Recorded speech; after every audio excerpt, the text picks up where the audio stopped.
You're not getting anywhere with this, Von Borchert. You know, I kind of get the same feeling.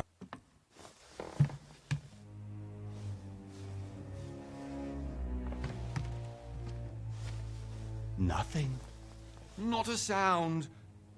No one's coming to save you. That's what you think. The Golden Order knows exactly where we are. By the time your ridiculous secret society turns up, I'll be long gone. As for you, nothing will remain of your body. If you touch a single hair on my mother's head, I'll skin you alive. You know, Louis, I have no intention of beating your dear mother. There are more persuasive ways of making you talk. You've stolen something from me that I intend to get back. Where have you hidden it? Von Borchert, you can't sell that book on the black market anymore. This is finished. We know you're planning on selling at one of Lord Mortimer's parties. All right? Just tell us who the buyer is and we can make a deal. You've no idea of the trouble you've gotten yourselves into.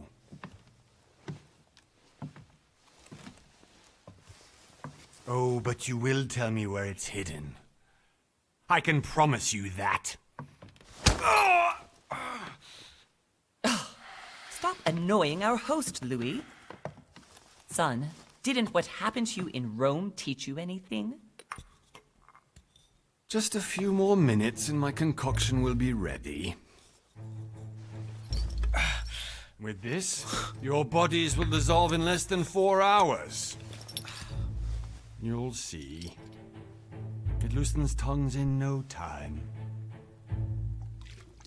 You know, I have to admit, Mother, the only thing you've ever taught me is that damn motto of yours. Always remain rational. And open. I got it. I've opened our shackles. Draw him over here. I'll take care of him. Von Borchert! Von Borchert! Listen. Let's make a deal. I'll tell you where the book is if you let my mother go free. Oh, what are you playing at? Don't worry, Mother. You want to play the hero. Pity you're not in any position to do so. For the last time. Where is Al-Azif? Let me do this. Trust me.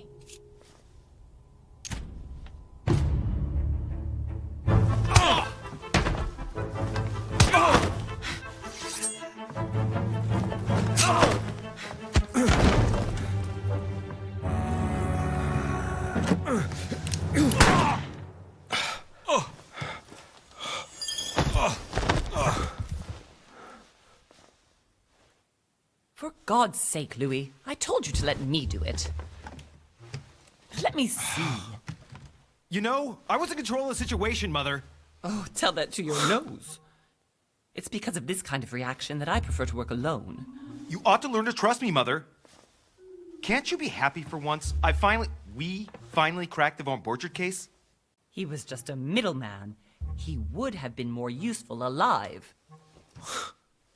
How many times must I tell you? You must never put your life on the line for me. You're much more important than you can ever imagine. Right, let's go now.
Well done, Mother.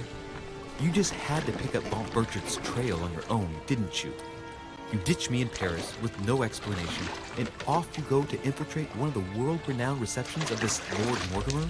And now he writes me to say that you've gone missing on his private island? Which, by the way, looks more like a big rock than a paradise island.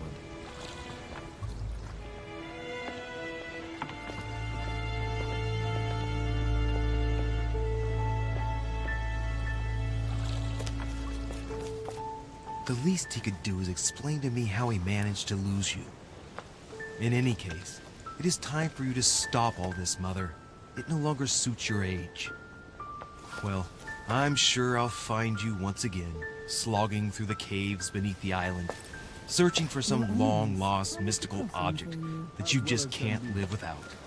I'm already hating this trip, and all I've done is think Contrary about to it. what one may be able to imagine, it was not the host himself who invited me. Well now, Duchess, we find ourselves both invited by Sir Horn. Well, how very amusing. Perhaps we have some common interests, Your Eminence. Is this your first time at one of Lord Mortimer's legendary parties?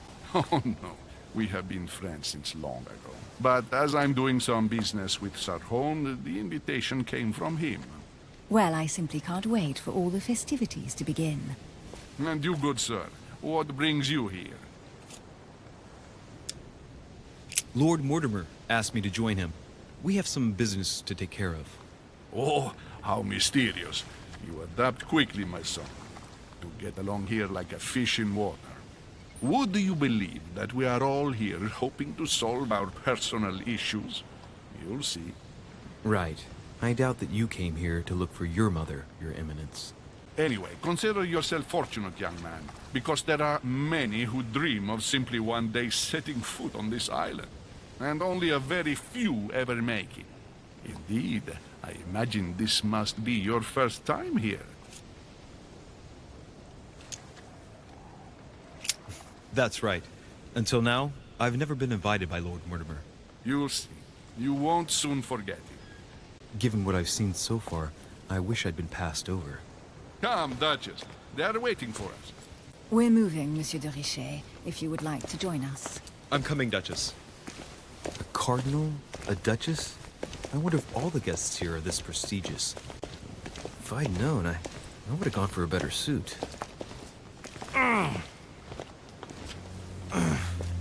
Are you all right?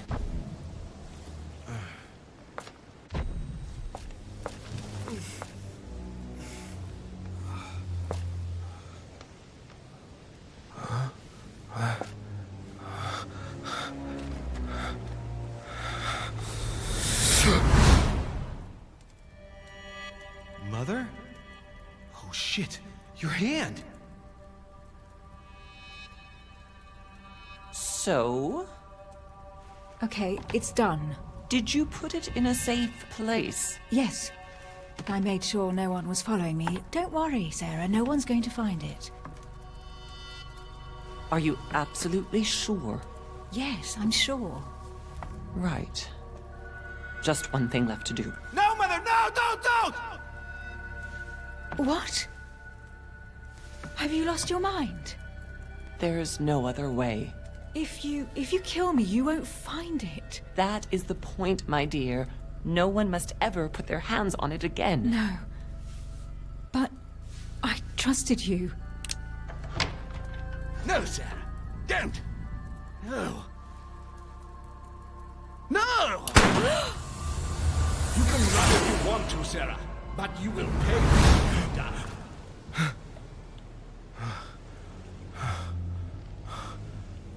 Hugh. Louis, are you all right? What's going on? Here, take this. I'm sorry. Keep it. Are you better? I'm fine. Don't worry. It's getting late. Why don't you go on ahead and I'll catch up with you, okay? Are you sure? Yes! I'm sorry. I'm sure, yes. Fine.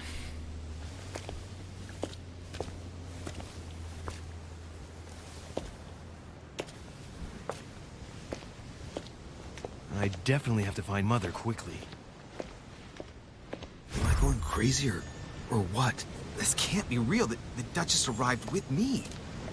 What's happening to me, for God's sake? I absolutely need to find you, Mother.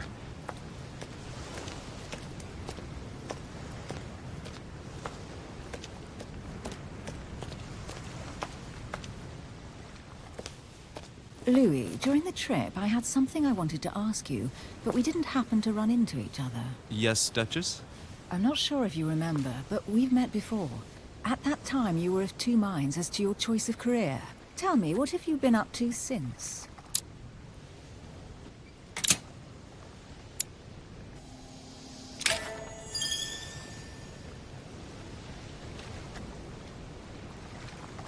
I have been involved in all sorts of unsolved cases. Have you ever heard of the Abbey of Hexham? Vaguely? An ingenious scam involving mass manipulation on a scale never seen before. There was a cavern under the abbey, wasn't there? Exactly. The wind would blow in through spouts, creating a terrifying howling sound. So, to stop the howling, the priests called for offerings from the peasants. And if they brought enough money, I'm guessing the priest stopped the howling. A perfect trick to fool simple souls. Admit it, Duchess. That story kept you in suspense, didn't it? Yes, it did. I'm delighted to find out that you were the young and brilliant French investigator. For someone who only remembers the case vaguely, your memories are very clear. Well, they say I have the memory of two people. But please, call me Emily. Fine, Emily. Tell me, I was actually helped on that case by my mother. You wouldn't know her by any chance? Wait, Louis. We've already met. You do remember me, don't you? How could I forget a woman such as yourself? A woman such as me. What a sweet talker you are. Remind me of how we met?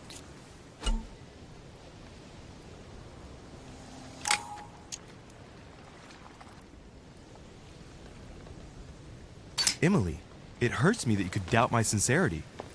I thought we'd gotten past that stage by now. Don't take it like that, Louis. I was only joking. I thought you were making fun of me. I thought you were someone I could trust. I'm hurt to see that you're still at the stage of testing me, Duchess. Listen, Louis, I am sorry. I really didn't want to hurt you. Forget what I just said. It was clumsy of me. If you say so. Let's go with that, then. Didn't see me, didn't know me. Push any harder and I'll make a fool of myself. Right, time to go to the manor.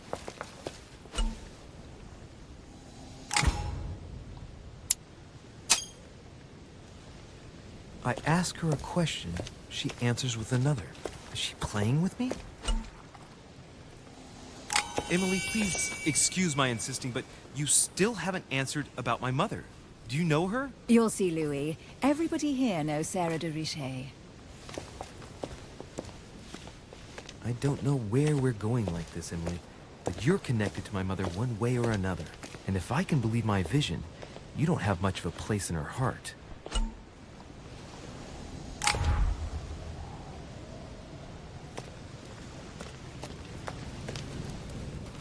Good evening, sir. May I ask your name, please? Louis Moras de Riche. Monsieur de Riche. Delighted to welcome you among us, sir.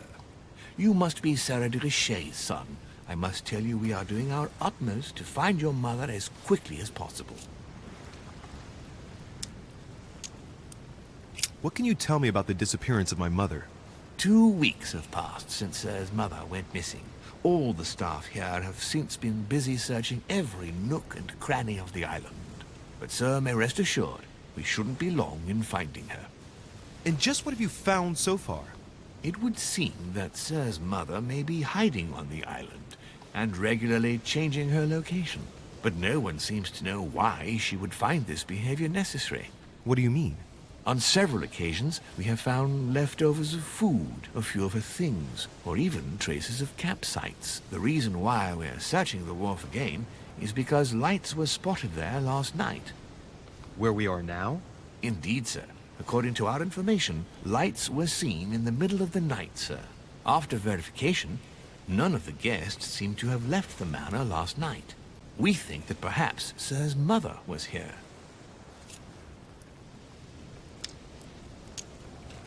Did anyone see anything else? Unfortunately not, sir.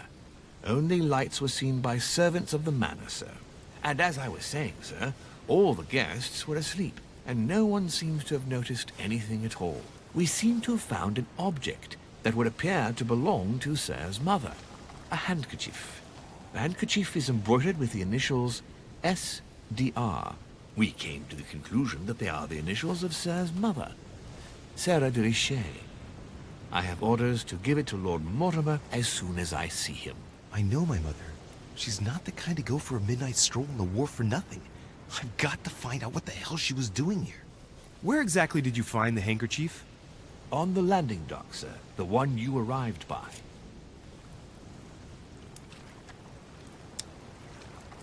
Pass me the handkerchief. But sir, my orders were to give it to my master. Are you refusing to give me my own mother's personal belongings? Even though she was greatly looking forward to meeting your master, she's gone missing. And you seem incapable of finding her. Oh, but sir, please. And to top it all off, you refuse to give me the handkerchief that she so often let me use? Do I deserve such little consideration in your eyes? Is that what you wish me to report to your master? No, certainly not, sir.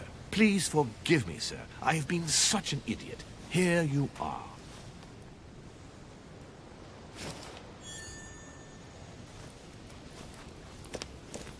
It is indeed your handkerchief, Mother. You must have come here for a specific reason. I need to know what it is. Let's think. What could she have been doing out here on this wharf?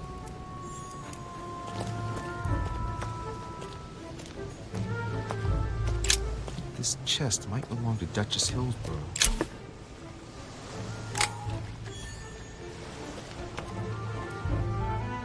Must be an incredible view from up there. Impossible to set foot on the island without being seen from 300 meters away.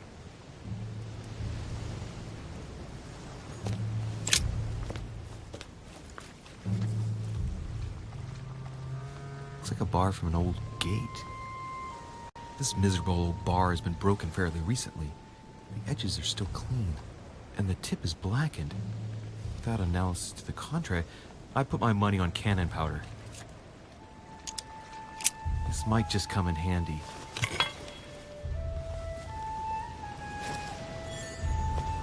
A sack of seeds. It's unopened. No one seems to have used any. Great. Honey.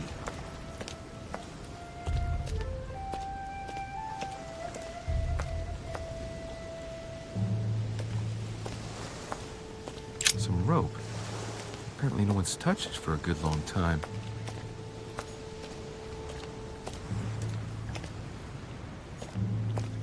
A lantern. Nothing special.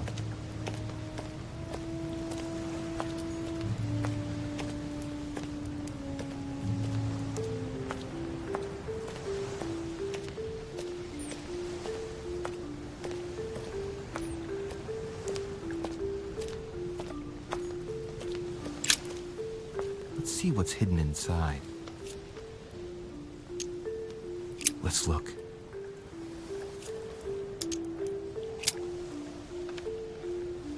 It's too badly written, I can't make out the address. The address is 50 Bedford Square, London.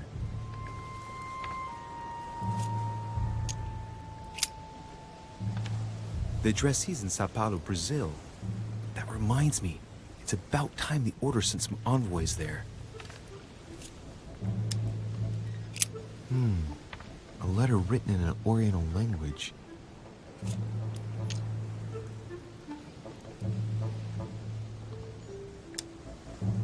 haven't the slightest idea what it says.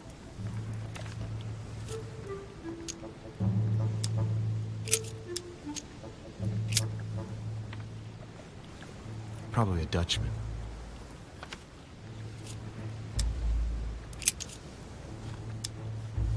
Samuel Ritter Dauchois.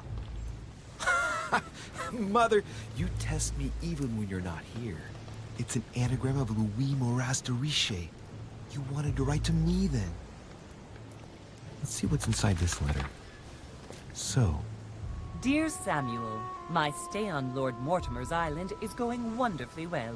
As I find myself in such charming company, I plan to stay a few more weeks. Would you be so kind as to send me a gift that I'd like to give to our old friend Manuel Godoy? I would be most grateful. I have been told that he's going to join us here soon. I would like to mark the occasion. Thank you in advance. Yours devotedly, Sara de Riche. What is your game here, Mother? What are these strange turns of phrase? Never heard you speak like that. What's going on here? That you write to me under a pen name, okay. But here you go even further, by trying to avoid raising any suspicions should anyone else read it. I wonder if this Godoy is the person you came looking for. Think! Godoy. Manuel Godoy. Why does the name sound so familiar?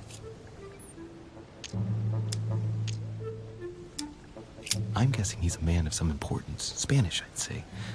But I just can't put a face to him. Well, hope we meet to talk about it soon, Mother. I don't know what you've gotten yourself into this time, but I'll bet you've got a lot to tell me.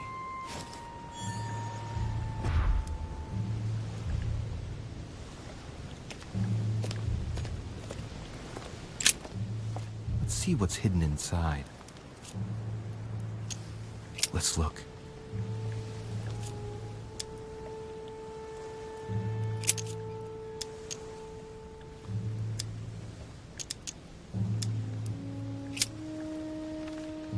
This envelope is meant for the Vatican. Apparently this letter is meant for Pope Pius VI, born Giovanni Braschi. I wonder which one of these people was influential enough to write to the Pope in person.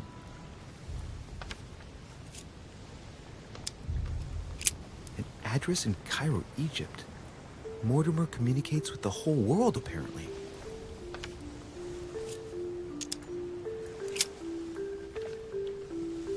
Probably a Dutchman.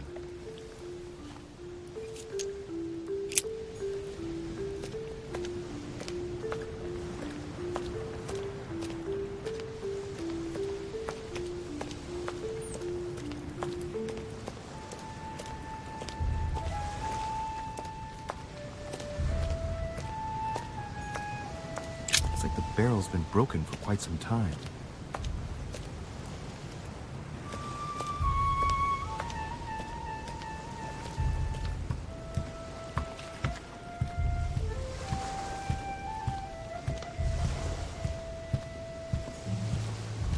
Great. Honey.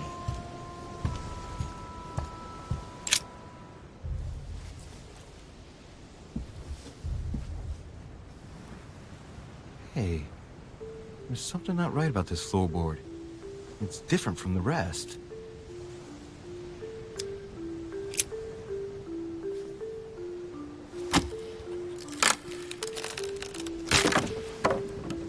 That does it. Let's see what's hidden inside. There's a book and also a bag. The Mysterium Cosmographicum. I know that book well. Mother used to read passages from it to me all the time. And judging from what I can see, it's the same one as hers. For crying out loud, what's happened to you, Mother?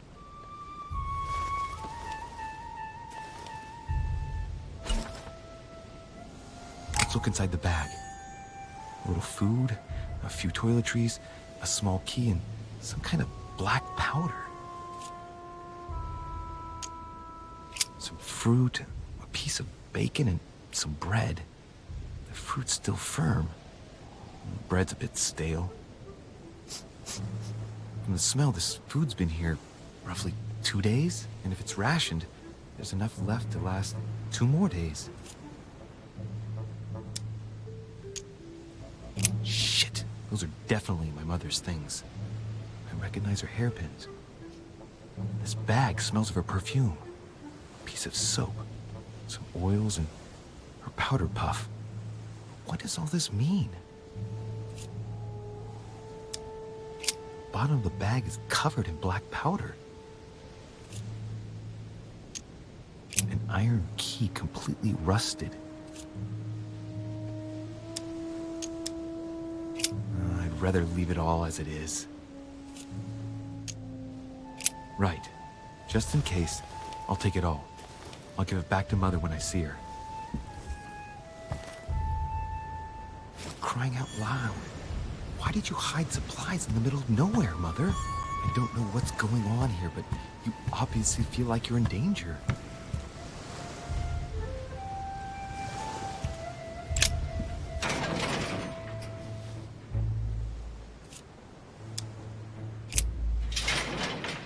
It's locked.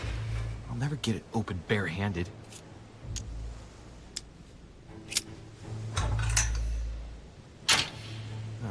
There we are.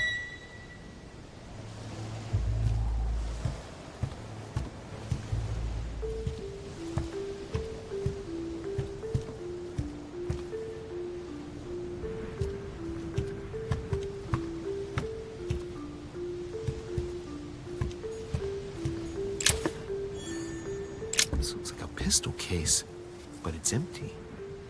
I don't know if this has anything to do with you, Mother, but if it does, at least now you're armed.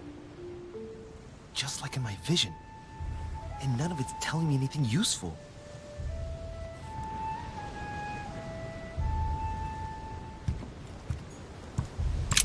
This wharf is used as storage for a lot of barrels. Uh-huh. What have we here? It's cannon powder. The powder's wet. Not surprising, given the dampness of the dock. It's unusable now. I don't know what the person who left this barrel like this had in mind, but it's a waste. So, let's go through this.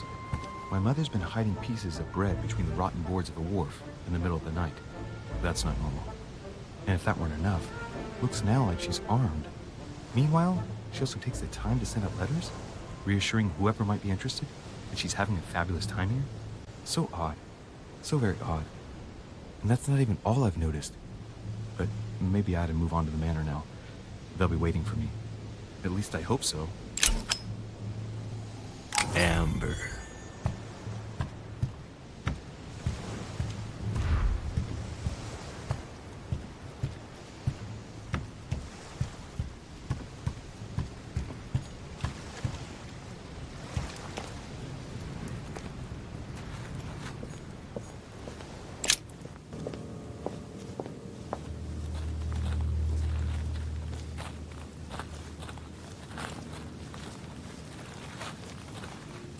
How did Mortimer manage to build his manor at the top of a rocky outcrop?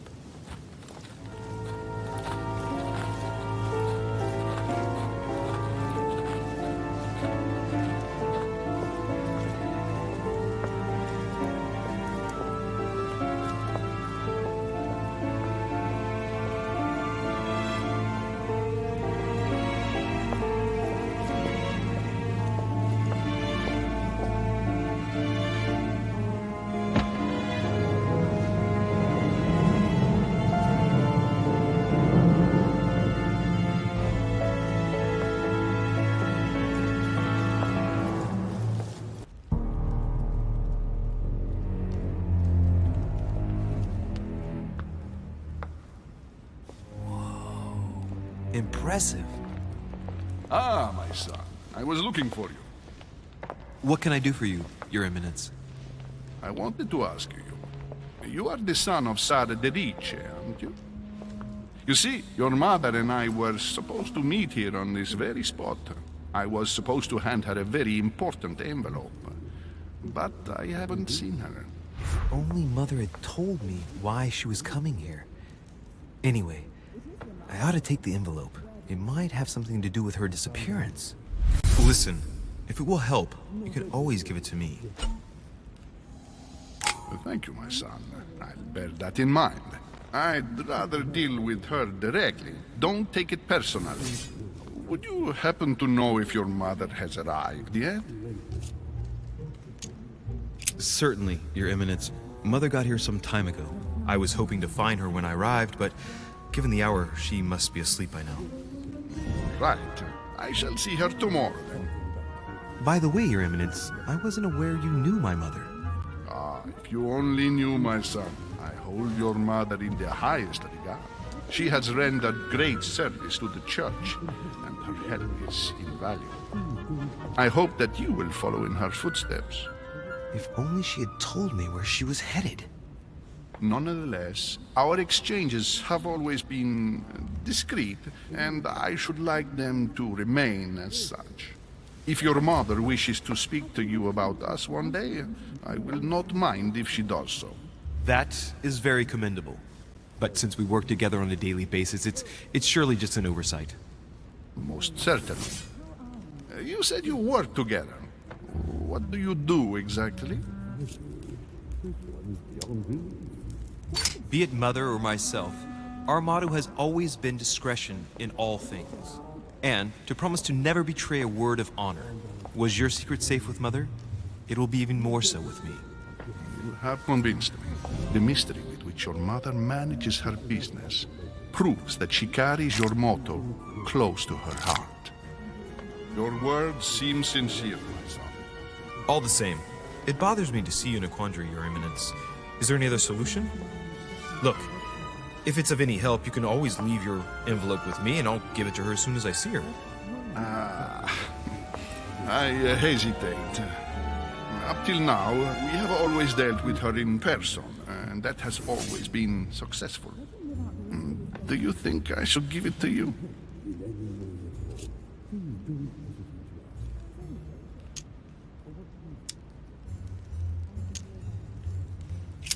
Don't worry, Your Eminence. Your secret is safe with me.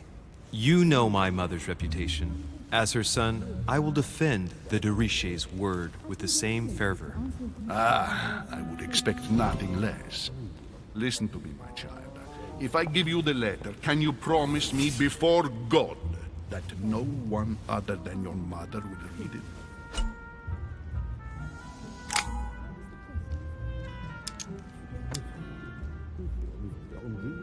I swear by the Almighty God to honor the promise that no one but my mother shall cast her gaze upon your letter. Good. Listen, let's stop there. I'm going to tell you a secret, Monsieur de Riche. Your mother and I are organizing the escape of a large number of French priests who face a massacre organized by the accursed Republican tribunals. The church is literally being bled like a beast. Without your mother, hundreds of men of the cloth would have gone to the guillotine. She has made the services of your order available to us by organizing the priests' safe passage across the borders. Even if she does not share all our convictions, she always provided assistance. Young man, you can be proud to be her son. Be it only for her sake. Always respect your name. Here, the letter I spoke of. It includes a list of about 15 names ready for departure.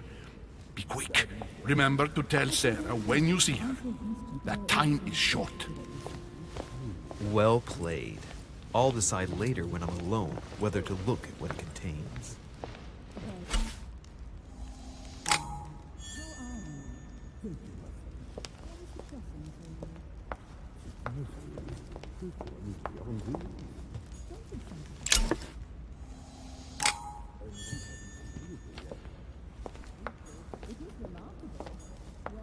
Maybe I should introduce myself to the other guests first.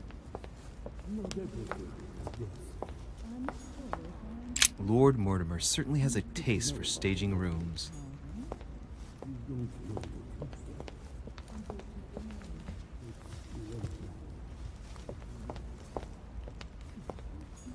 I've just arrived. It might be bad manners to go upstairs without being invited. Lives of the Noble Greeks and Romans by Plutarch, a biography of the great men. Open to Brutus's page. Caesar, stabbed by multiple blows at once, sees Brutus raise the dagger on him. Then, covering his head with his robe, he delivers himself to the arms of the conspirators. Nice family. Let's keep it. Might come in handy someday.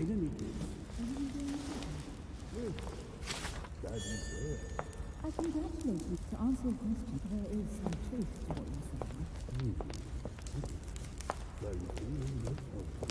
say. I thought my chimney was big, but this one is beyond belief. It's the least one can say. I've been longing for a warm fire for ages. Since I set foot on the island, I haven't ventured more than 2 yards away from it. Have you also just arrived? Oh, late morning, I'd say. Louis, come join us. Monsieur, may I introduce you to Monseigneur His Eminence, Cardinal Piaggi. He joins us straight from Rome. Oh, just call me Your Eminence. It's simpler. George Washington, President of the United States of America. Delighted at last to make your acquaintance, Mr. President. Pleased to meet you, Mr. President. Louis de Riche. It is an honor to meet you. Young man, let's keep it simple, please. Let us forget our fancy titles. Nice to meet you, Louis. I should imagine you never thought you'd be in such company. I must admit that I didn't. It's the first time that I've ever met so many illustrious personalities. And you haven't seen anything yet. Generally, when Lord Mortimer organizes one of his receptions, there are over a dozen people here. They can't all be here yet, and you'll see, most of the time there's only the upper crust. And I noticed you were already getting to know His Eminence at the entrance. It's the perfect place to build up a network. What were you talking about, if you'll forgive my indiscretion? At the risk of disappointing you, we weren't conspiring in our corner, sir. His Eminence was simply telling me that he knew my mother and how much he held her in high esteem. It so happens that Monsieur de Riche's mother is to join us. Oh, pity. No scrumptious gossip or juicy tidbits, unmentionable secrets, or even money matters. But you'll see, it will come. Despite all the goodwill in the world, you can't stop people scheming left and right around here. Speak for yourself, sir. Well, my friends, do any of you know the reason why we're here this time? Not in the slightest. As for me, I've been invited by Sir Holm, a close friend of Lord Mortimer, but I do not know the reason why. You see, Louis, every time Lord Mortimer organizes a reception, he always finds a moment to set up a chat with all the guests. During which time we remake the world. Accompanied by gallons of absinthe and cussing. I'll leave you to imagine the result. So, if I understand rightly, Monsieur de Riche, you've come out here to join your mother. For what reason, exactly? Like you, Mr. President, I'm here as a result of Lord Mortimer's invitation. 2 members of the same family here. That is rare. You know what they say. You can pick your nose, but you can't pick your family.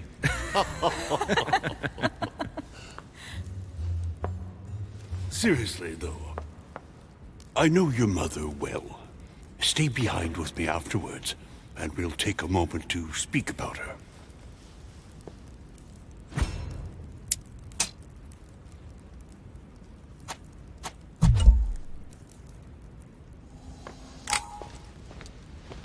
Good evening, my friends. Holy shit. That's the man from my vision.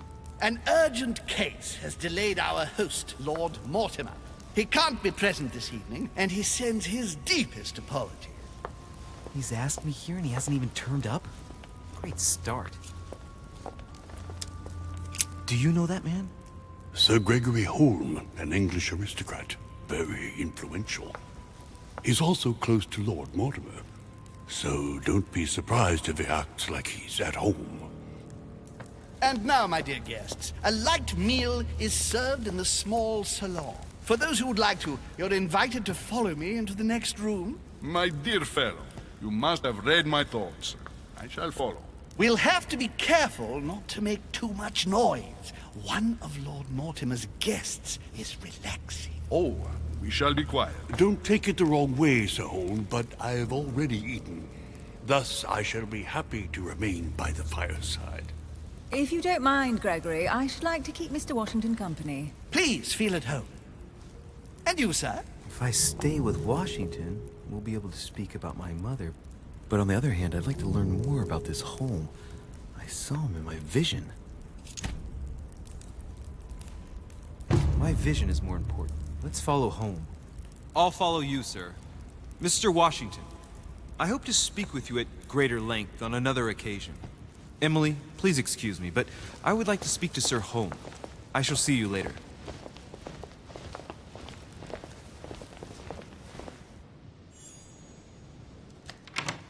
My my friend. I hope our dear Giovanni is well. The troubles in France have fatigued him, but he will recover slowly. Do not fear. He apologizes for remaining in Rome. The voyage was too much for him. And right he was, too. The mildness of the Mediterranean, eh?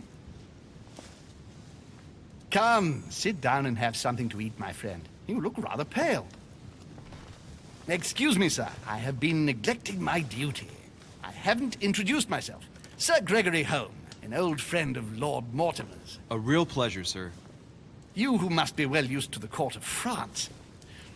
How do you find this peaceful little haven? Charming if I hadn't come here for disturbing reasons. Yes, I heard the news. What a story. Indeed. I wanted to ask you. Would you have any information about the disappearance of my mother? Very little, I'm afraid, my young friend. Your mother came at the invitation of Lord Mortimer. Then, one fine day, we couldn't find her anywhere. That's it? As I said, I don't know very much. Lord Mortimer had the entire area searched immediately. We found no clue as to her disappearance. But I am convinced that as soon as Lord Mortimer becomes available, he will explain the situation. Thank you for your answers, Sir Home. But I beg your pardon. I get the impression I know you. Have we met? Except in my dreams, of course. Not that I remember, young man. Perhaps you're mistaking me for another member of the Chamber of Lords. And what with the wig and the powder, it wouldn't be the first time. No, you were definitely the one I saw threatening my mother. I thought... Never mind. It'll come back to me. Would you allow me one last question, sir? I don't want to take up all your time. Please, go ahead. What do you want to know?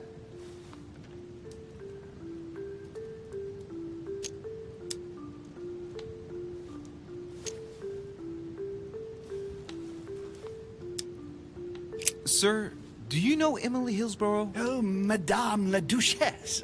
Of course. It was I who invited her to the island. Do you know of any link between her and my mother? Not really, no. They may well have met at the court of King George, but I can't be sure about that. No dispute between them, then? Not to my knowledge, no.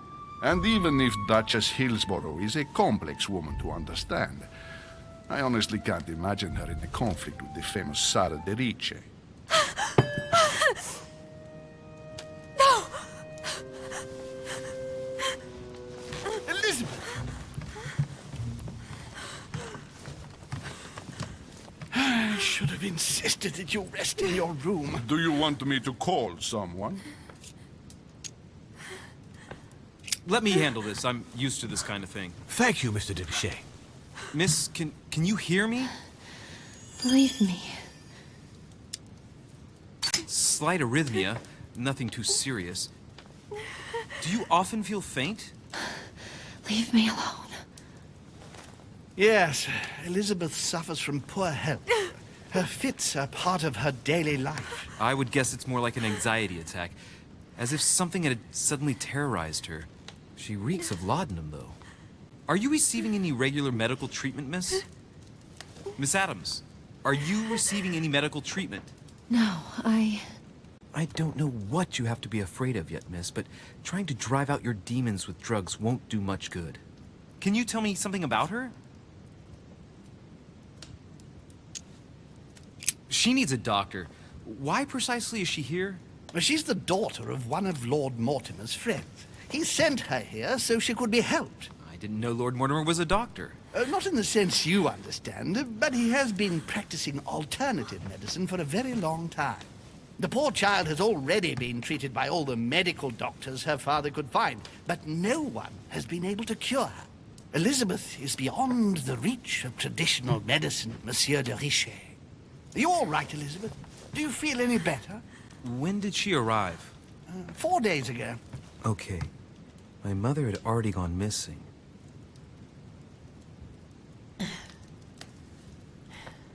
Are you all right, Elizabeth? You gave us quite a fright. Take it easy, miss. let me. I just need to get back to my room. Of course, my dear. Go ahead. You saw it, didn't you? Pardon me? I segni della bestia. Sorry, Your Eminence. I don't speak Italian. Forget it. It doesn't matter. Gentlemen, it's getting late. It is time for everyone to go to bed. It has been a long day.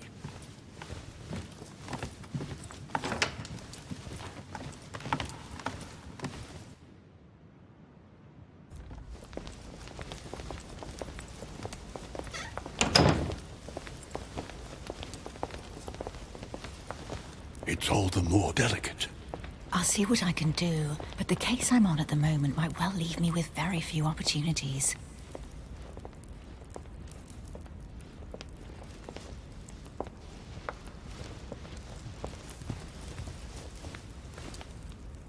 Well, I am impressed with all this splendor. But don't spend too much time with Mr. Washington, my dear, or you'll lose your pretty accent. You seem to be intrigued by that statue. Absolutely. It is remarkable. Lord Mortimer is fond of atypical works of art. I won't disguise the fact that I find it all a little megalom. But I must say, he does have some outstanding pieces.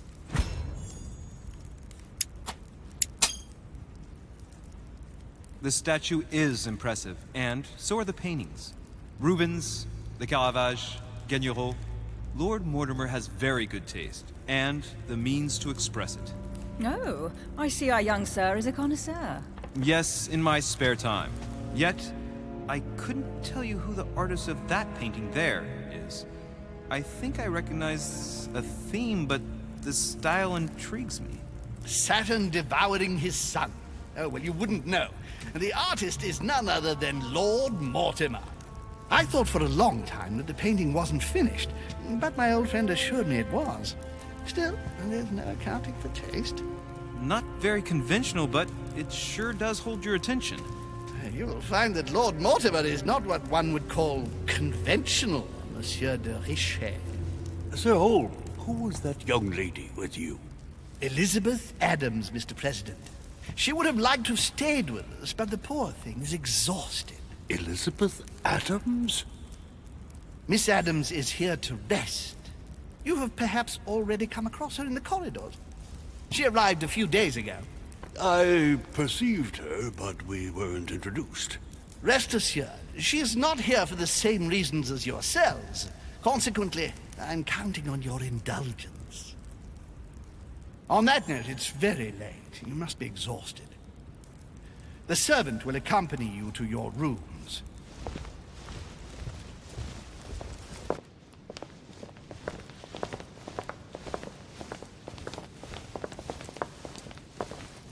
Ladies, gentlemen, I bid you all good night. Mr. President, Your Eminence, Duchess, you have the same rooms as usual. You, Monsieur de Riche, will find your room at the end of the corridor.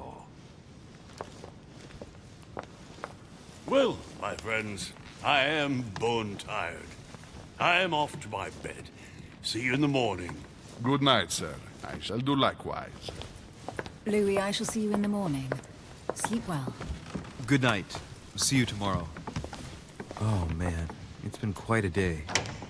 Right. Where is my room? Duchess Emily Hillsborough.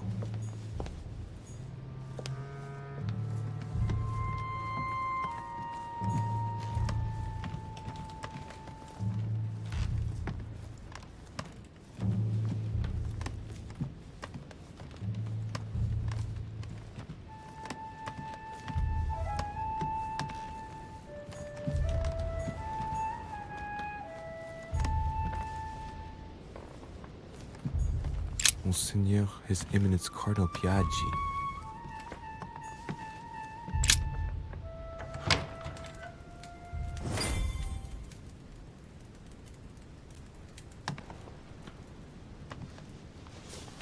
Right. So what shall I do with this letter? It might be about my mother's disappearance. But if I open it, I'll be betraying Piaggi's trust. What should I do? So, it really is a list of French countrymen. Piaggi wasn't lying. Wow! Nice room. Mortimer sure doesn't do things halfway.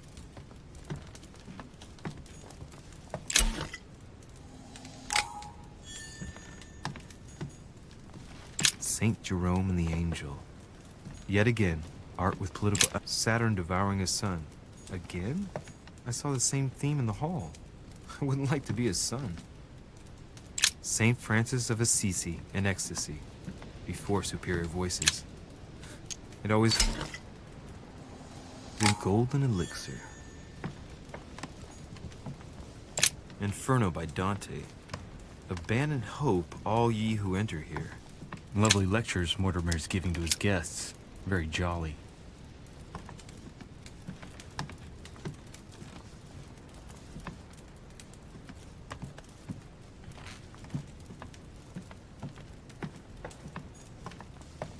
Judith beheading Holofernes. Ironic in a way, when you know that the artist represented herself as Judith beheading her mentor, who had raped her. The Conversion of St. Paul by Caravaggio. It's incredible. It doesn't look like a copy, but I was sure the original was in Rome.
Your turn? The servants are not very efficient. De Riche can't be far away. They'll find her soon. Their search time is restricted, given that they must keep an eye on Adams. I can take care of her, you know. Yes. Well, in any case, I do thank you for bringing her to the island. From what I've understood, the search of de Riche's room hasn't turned up any results. Not yet, no. But we've put her son in there. Perhaps he'll find something. That might come in handy. Louis grows impatient at not yet having met the famous Lord Mortimer. He will meet him tomorrow.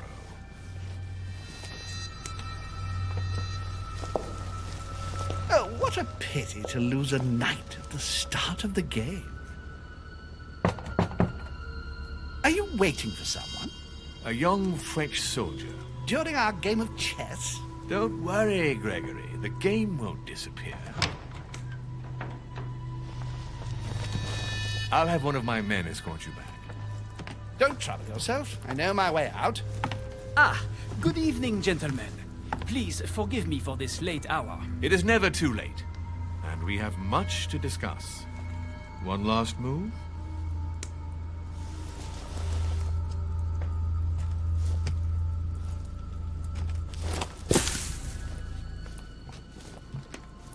Don't worry. Our games always seem to end like this. Or always start like this. Come, come. Take a seat, my friend.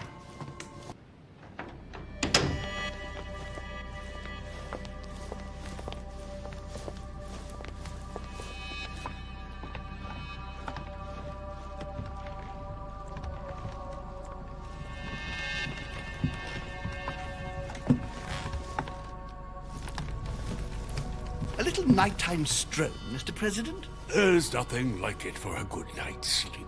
Do not hesitate to ask a servant to show you back. The corridors seem quite safe.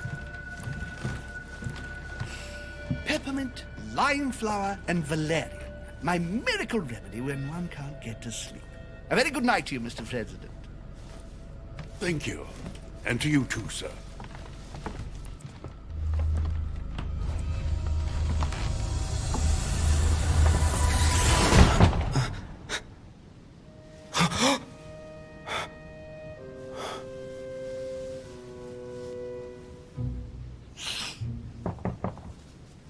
I'm coming.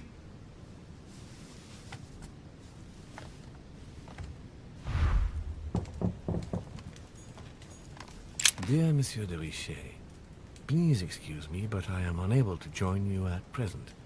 However, rest assured that we are doing all we can to resolve the case that concerns us.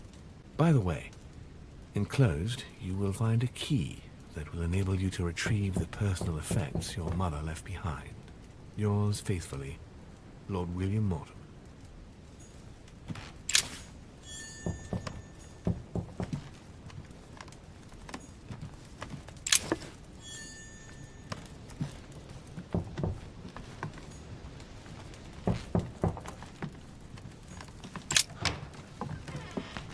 Excuse me. Am I bothering you?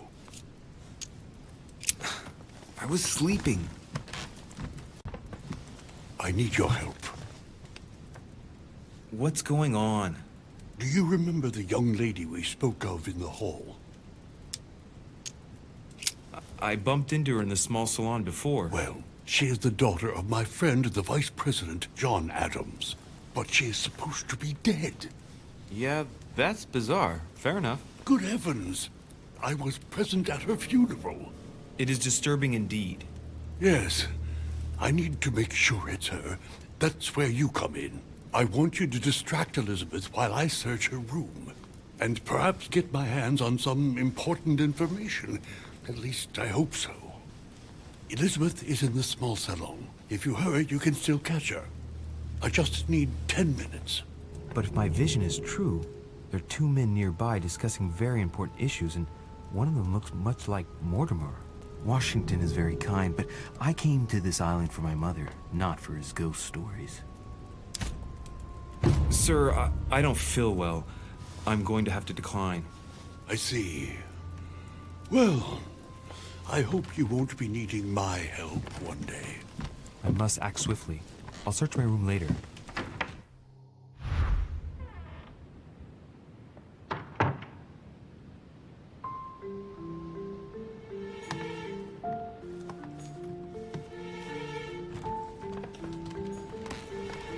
Monseigneur, His Eminence Cardinal Piaggi.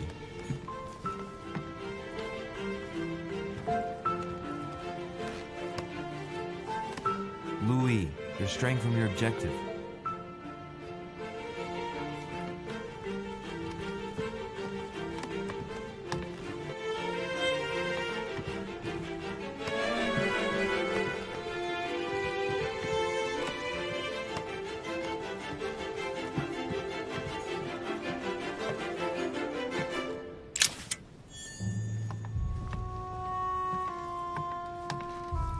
I recognize this part of the corridor. I'm close.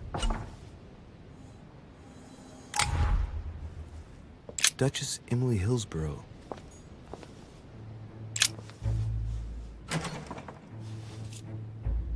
Locked. Servants change the beds every day. There must be a service key somewhere.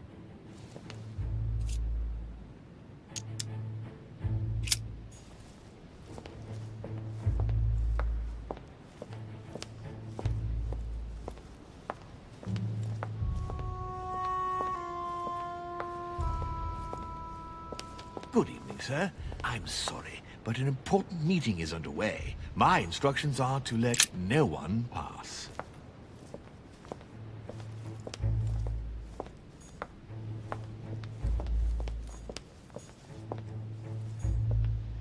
Sir Jacques Perru?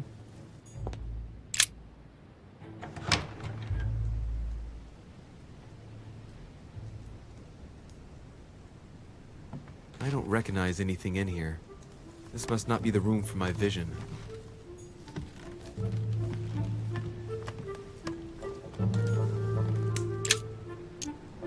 Great.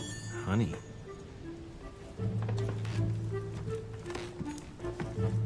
A pattern with 4 circles.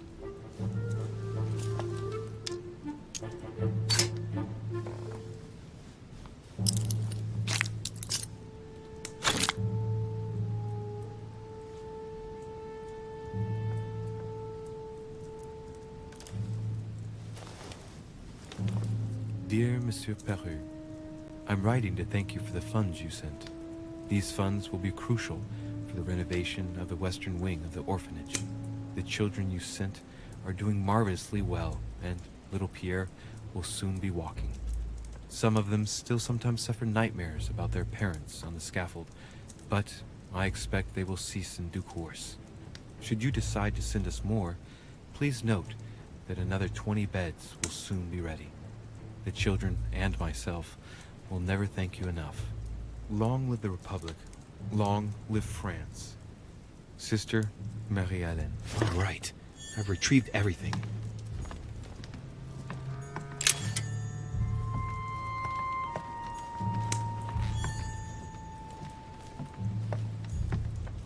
The Massacre of the Innocents, but by Van Harlem. I think that Mortimer likes to play mind games with his guests. A letter addressed to the French Revolutionary Court. He wants to show them his loyalty, and for that, he includes a list of guillotinable people. Women? Children? Precautionary beheadings? This man would kill them all. This man's ruthless.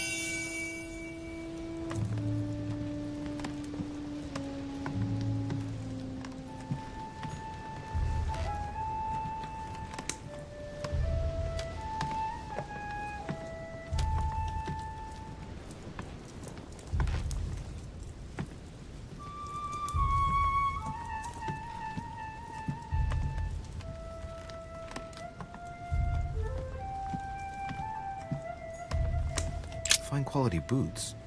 Given the size of them, the man they belong to must be pretty big. Dear friend, please come and join us. We must meet about the ongoing operations in Paris. A boat will be waiting for you in Calais and will take you to Dover in England. From there, a carriage will take you to the port of Tintagel, where a frigate will be waiting for you and other guests, so you can meet up with me on my island as quickly as possible. I await your arrival. Lord William Mortimer.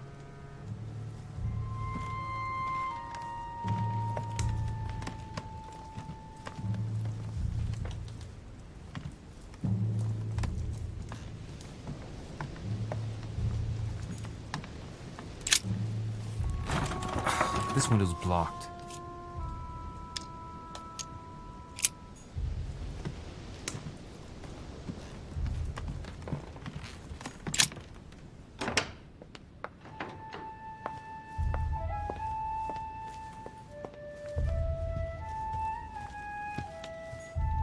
A few leaves out of an old encyclopedia.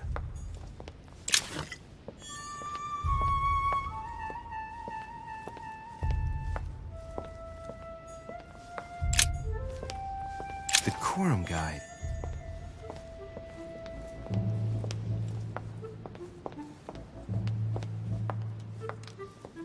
That's not the right way.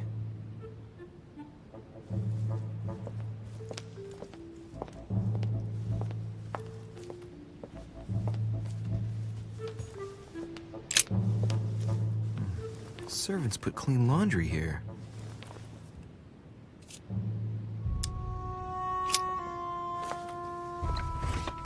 The service key. I was right.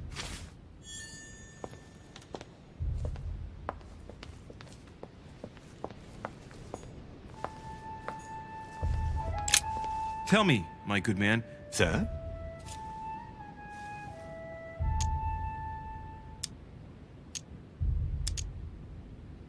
Listen, I'm an insomniac, and Sir Holm told me that you could go to the kitchen and make me a cup of herbal tea.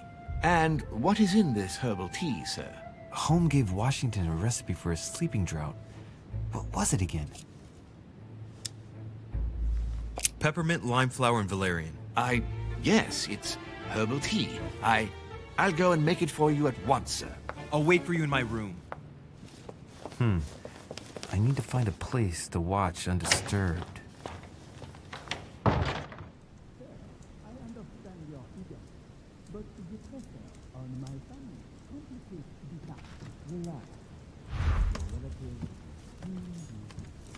The Prince by Machiavelli.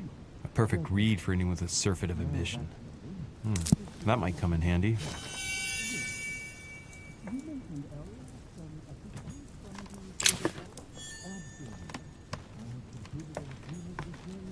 Hannibal crossing the Alps. Another military success. Why do I get nothing but visions of horror in my room? And he gets victory after victory? The Battle of Alexander at Issus, or how Alexander the Great triumphed over King Darius. My dearest son, I'm writing to implore you to act quickly. The situation is rapidly worsening here. Paoli continues to steer our motherland, Corsica, toward open warfare between France and England. His men are everywhere. We are obliged to go into hiding and are unable to remain in the same place for more than 2 days. I wouldn't be surprised if they targeted us soon. Make haste, my son. You hold our destiny in your hands. Your loving mother, Maria Letizia Bonaparte. It's a beautiful weapon. A lovely damask blade. It's marked with the initials of the manufacturer in Versailles.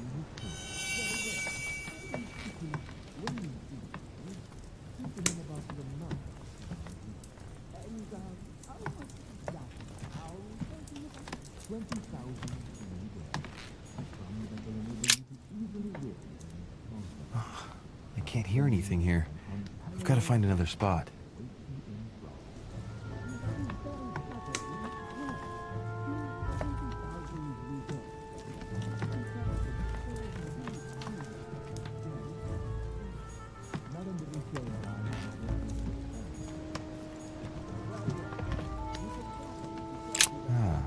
This window opens onto the balcony. Okay, so that means the other room must be on my right.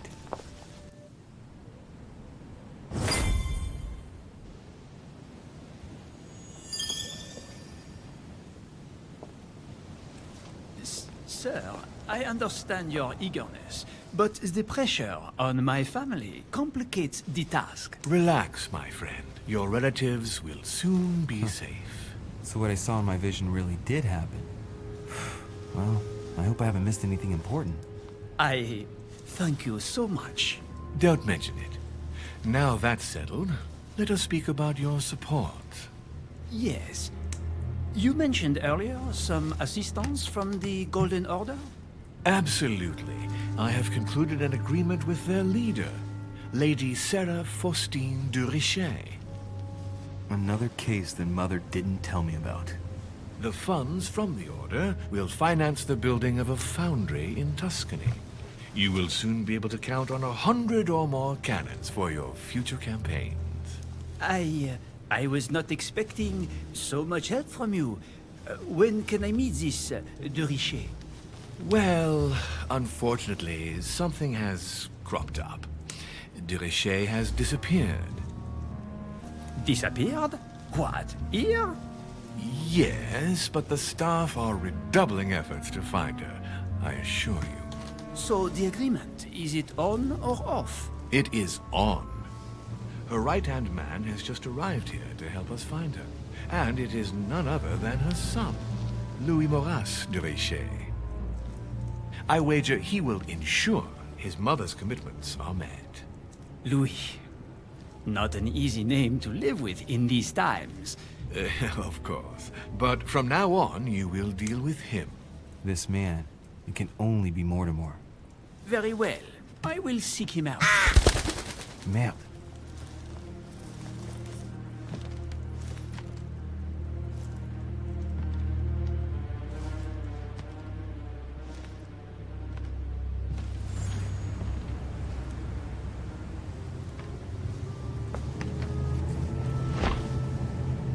Well, I better get away from here.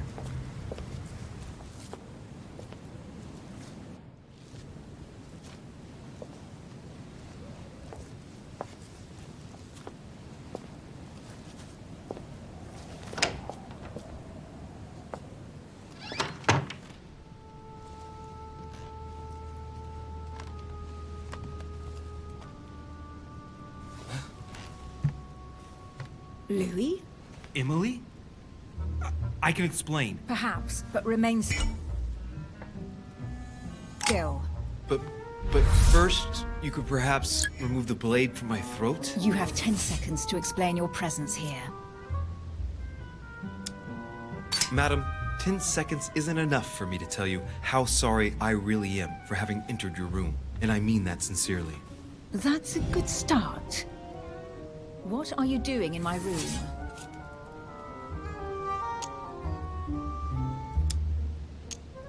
I thought a night's stroll would help me sleep better. A servant must have closed the window behind me And my window was the only way for you to get back inside. Most convincing. What were you really doing on the balcony? Seeing the window open, I feared someone had entered your room. With what I'd heard next door, I had every reason to believe that your life was in danger. I am a grown woman, but how kind of you to worry about me. Now that I'm safe and sound, tell me more. Has this anything to do with the Order? Oh, yes. Washington informed me you were part of the Order. You too? You're part of this too? Yes. Now answer. Do these events concern me? Do they involve the Golden Order? I overheard a conversation between a French soldier and some other individual. And what were they talking about? It seems Mother is involved, something about a military campaign. Apparently my mother validated an order of cannons to help this man. Really? Since when does the Order finance wars? As far as I know, since never. Did they give any details? A date? What they were for? Nothing at all. Did you know anything about this? No, but I won't forget. Thank you. All right, Louis, I might have overreacted a bit. Please do excuse me, but next time, please try knocking on my door. I'd be delighted to open it for you. Oh, well, I'll remember in that case. Good night, Emily. Good night, Louis.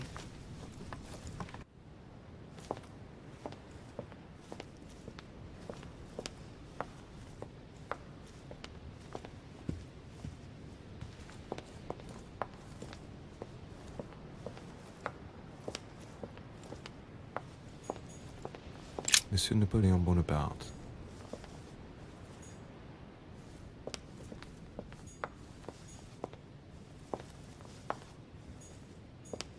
Monsieur Jacques Perru.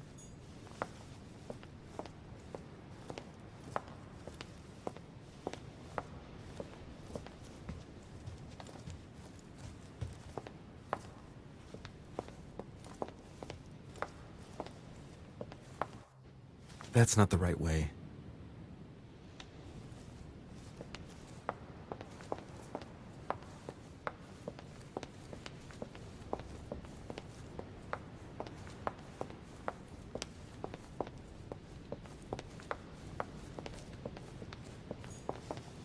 Duchess Emily Hillsborough. Duke Manuel Godoy.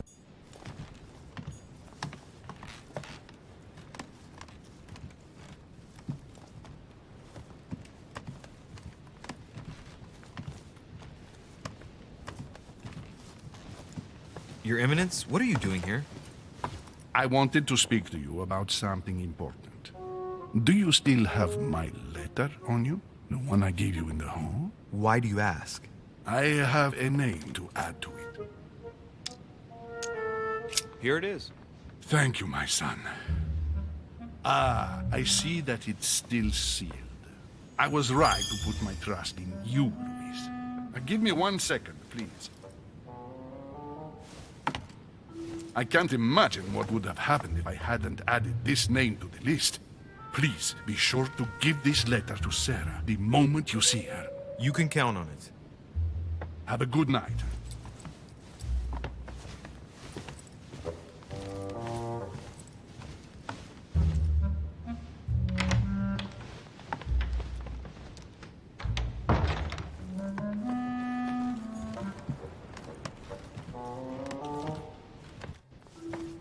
Louis, you're straying from your objective.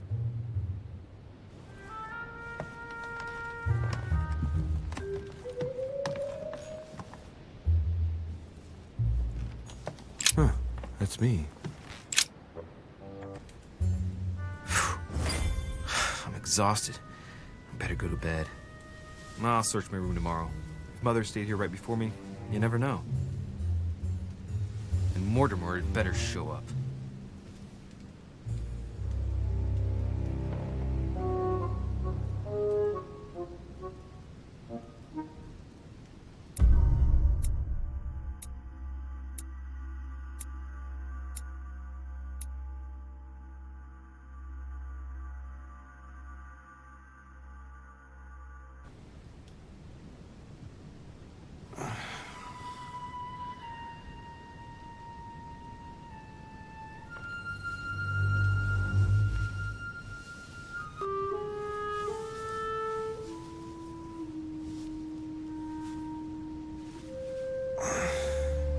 Alright, in my vision yesterday, I saw that Mother had this room before me. I'd better search the room. Who knows?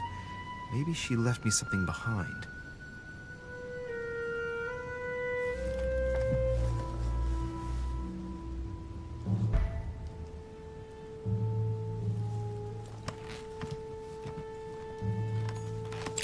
Writing material.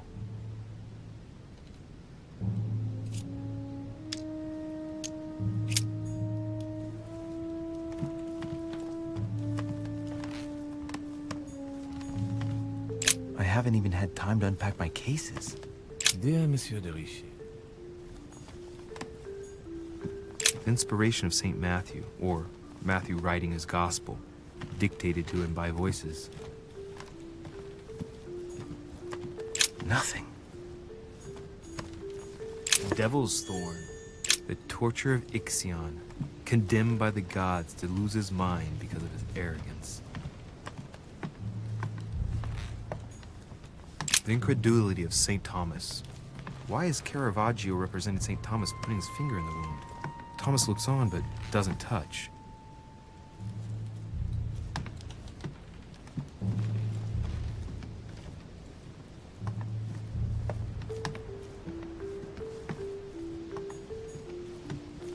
Inferno by Dante. Abandon hope, all ye who enter here. Lovely lectures Mortimer's giving to his guests. Very jolly. Oh, this bookcase is well stocked. Oh, this book has been put back the wrong way round.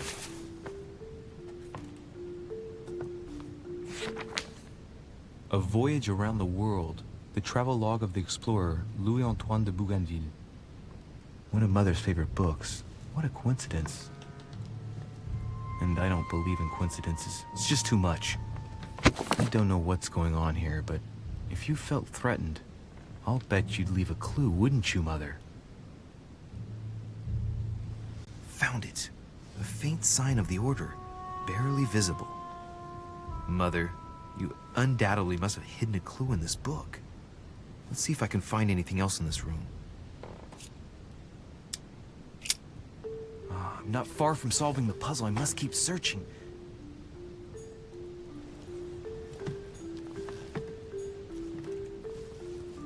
Look, markings on the floor. Just a bit worn out. I was hoping to find something leading to a secret passage.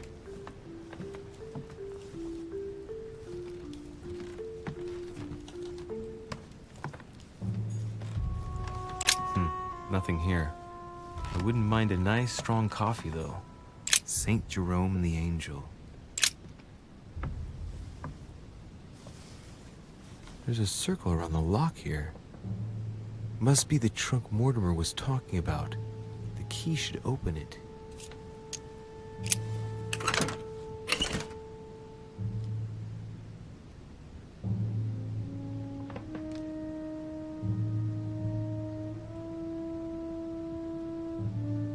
There's a note. Effects of Sara de Riche, to be given to her son, Louis. I should probably take it. All right. I've retrieved every Saint Jerome and the Angel. Yet again, art with political undertones with an image of a saint hearing voices.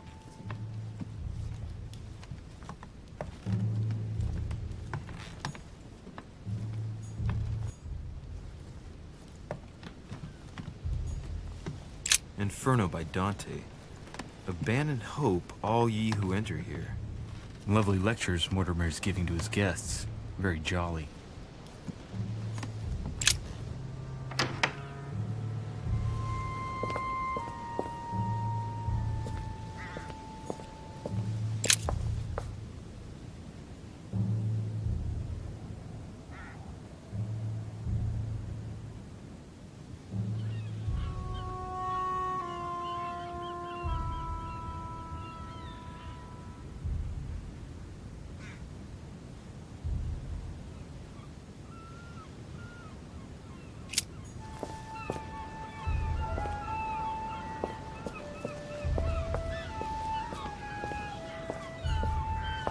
This room looks unoccupied.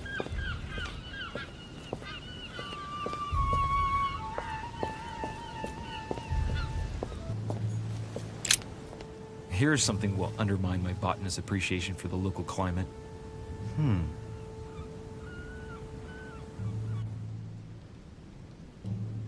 Let's recap. My mother was in this room. I found a rare edition of her favorite book. She must have left something behind. She must have used the writing materials. What if she used lemon juice instead? An old trick used to hide messages. A message using invisible ink. I bet she used a lemon to leave a message. Now, how do I reveal the message?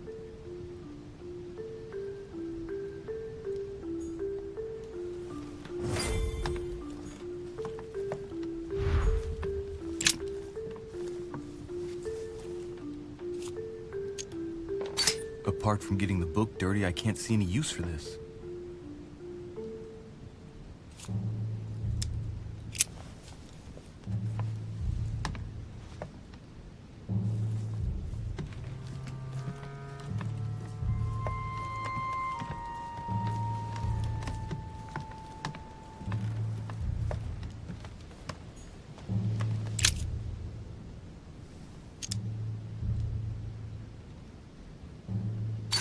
Ah, secret writing. Many people use this method for their secret correspondences. Light the flame and the ink appears.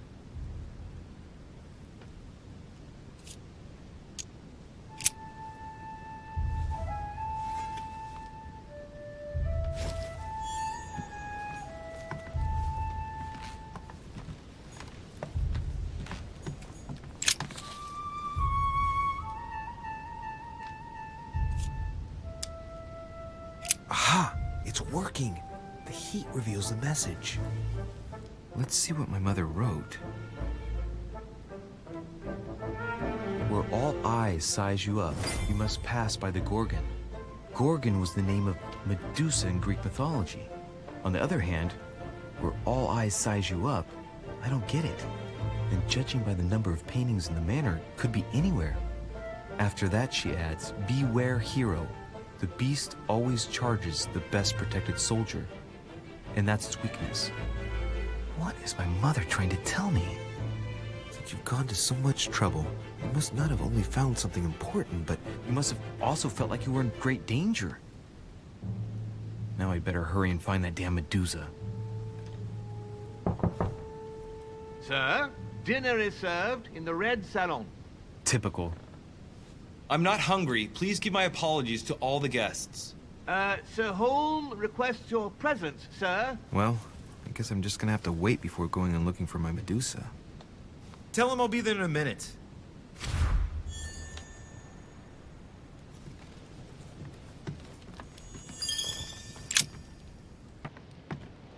If I get a chance, I may have to take a little tour through the rooms of the other guests. Monseigneur, His Eminence Cardinal Piaggi.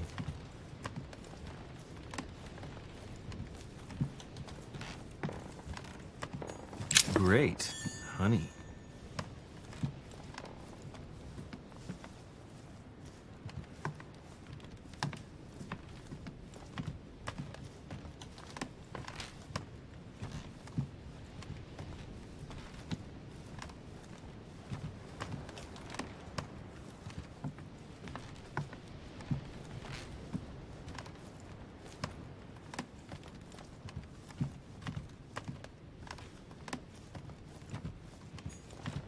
President George Washington.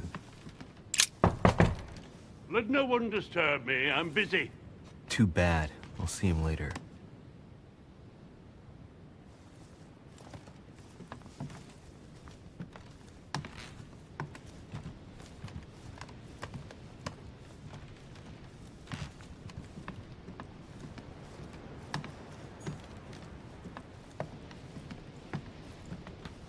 That's the door to Elizabeth's room.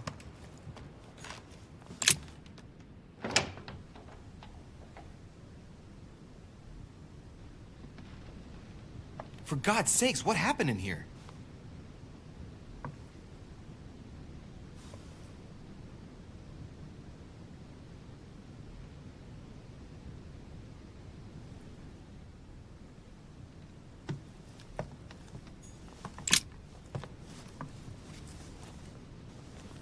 A chest with a half-circle pattern.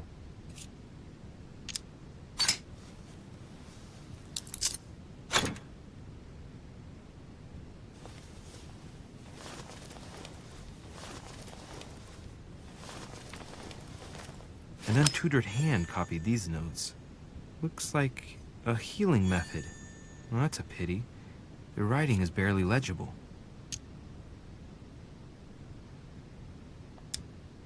The note suggests binding the feet and hands, then blocking the jaws using a piece of cloth to prevent the tongue from being sectioned. That looks like a method to control an epileptic fit. I wonder if Elizabeth is the one being treated for that illness. Feet and hands are bound. A piece of cloth in the mouth prevents the tongue from being sectioned. It looks like preparation for an exorcism. Is Elizabeth really possessed?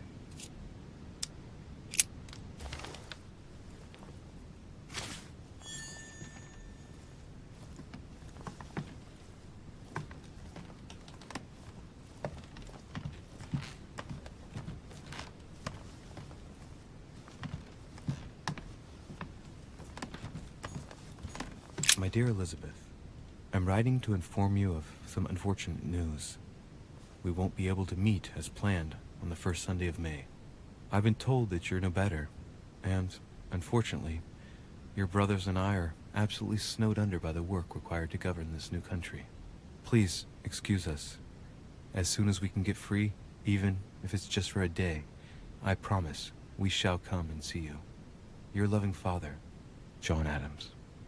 P.S. Don't hold it against your mother. She still isn't ready. Please don't judge her. I'm sure you'll be able to put all of this behind you one day.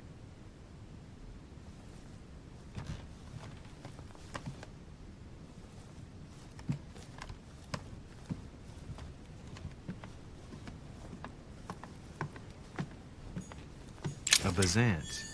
Carmelite water.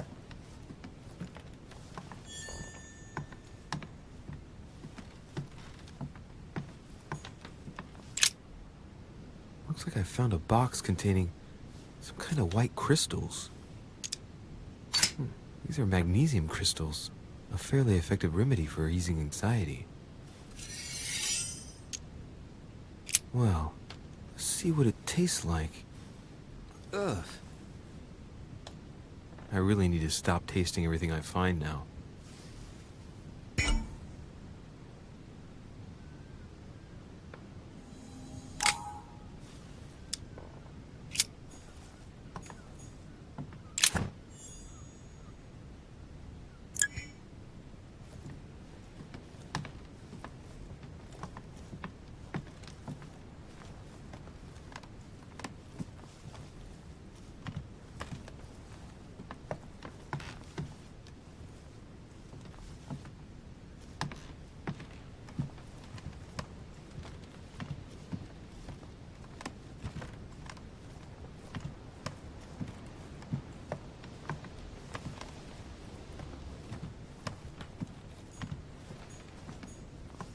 August 24th, 1792. Elizabeth, I am driven to despair and doubt there is any point in writing to you. I'm not even sure you'll receive my letters. Father controls my correspondence more and more. I am certain he filters our exchanges. Thankfully, One of the chambermaids is able to help me get my letters to you, but they still remain unanswered. I often think about you and pray every day to be able to hold you tight. We have so much time to make up. I beg you, answer me, please. Your loving sister, Abigail. P.S. That horrible woman came again yesterday. She spent a long time speaking with Father. I didn't understand everything because they spoke in French, but I'm sure they were talking about you.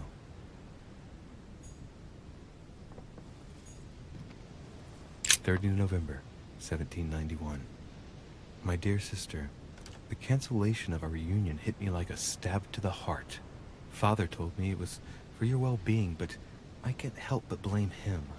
He claims that your condition has worsened and that it could be dangerous for both of us if we met. If only I knew where you were, believe me, I'd be at your side. I haven't received any news from you in a long time. Please write. Your loving sister, Abigail. P.S. I hope you like the enclosed talisman.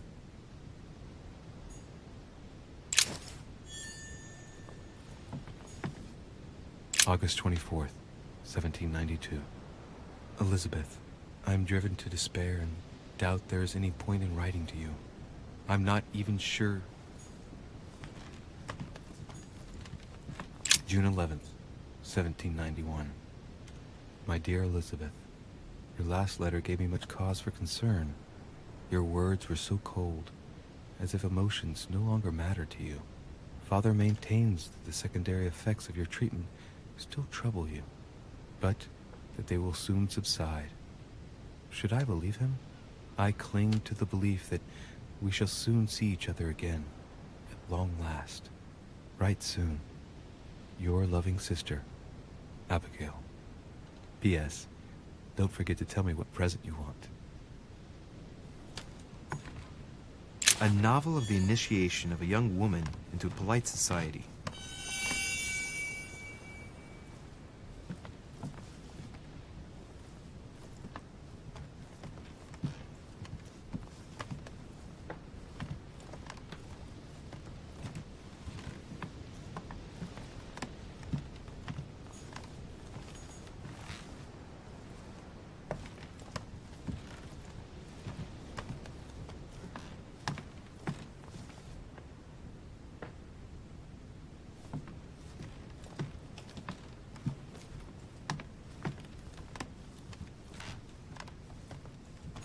My dear Elizabeth, I'm writing to...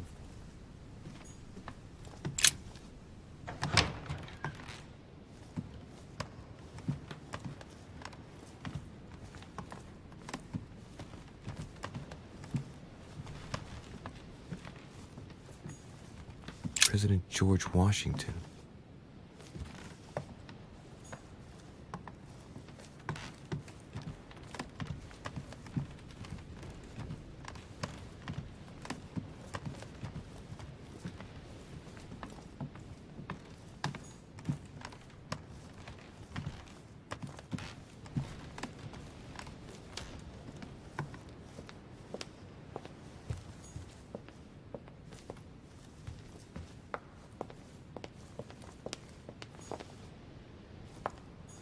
Monsieur Johann van Vulner.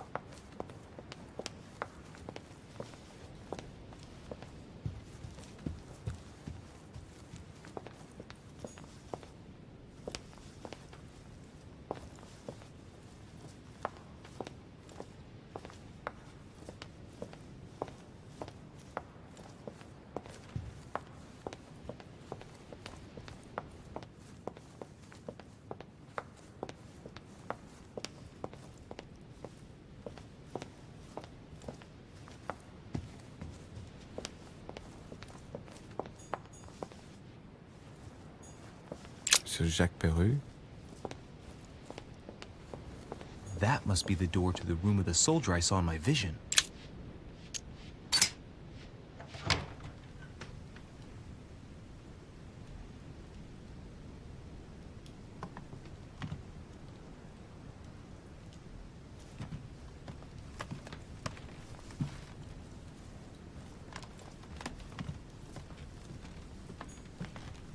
Hannibal crossing the Alps. Another military success. Why do I get nothing but visions of horror in my room? And he gets victory after victory? The Battle of Alexander at Issus, or how Alexander the Great triumphed over King Darius. Yet another one with delusions of grandeur.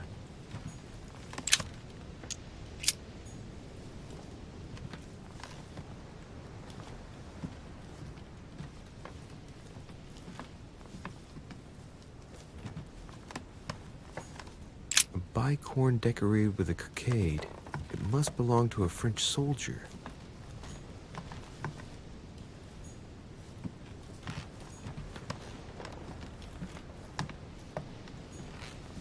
A Byzant from the Byzantine Empire. A coin often used during the St. Louis era. Golden elixir. I'll keep it for later. Vercingetorix throws down his arms at the feet of Julius Caesar by Royer. Two great army chiefs. My dear Napoleon, as previously agreed, I would like to ask you to join us in January on my island to participate in the High Society meeting organized for the occasion. We shall be able to continue our discussion about our project for a new order for France. I have a proposition to make to you concerning your wish to put a strong leader at the head of France.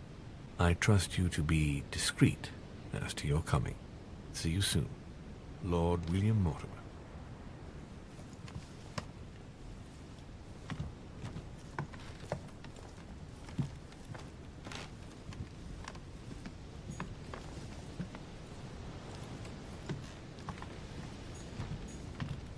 French actor Talma is Nero in Britannicus, the last emperor of the Caesar dynasty.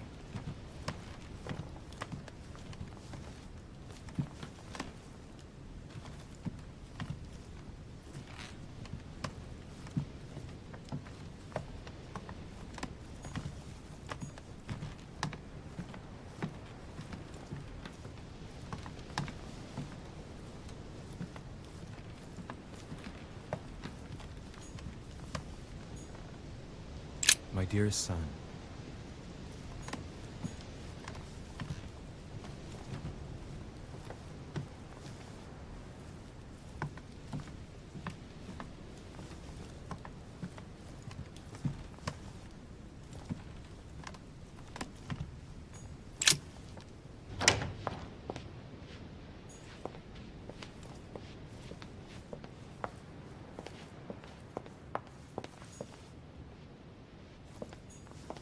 Sir Jacques Perru.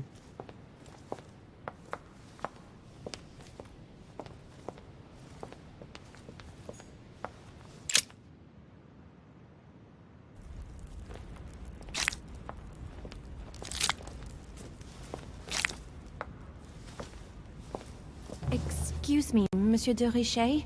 I really need to talk to you. Hello. You're Elizabeth Adams, aren't you? Yes. I regret that we haven't been properly introduced. If you don't mind me asking, what happened to your eye? I had a bad fall. Looks more like a punch to me. My eye's nothing.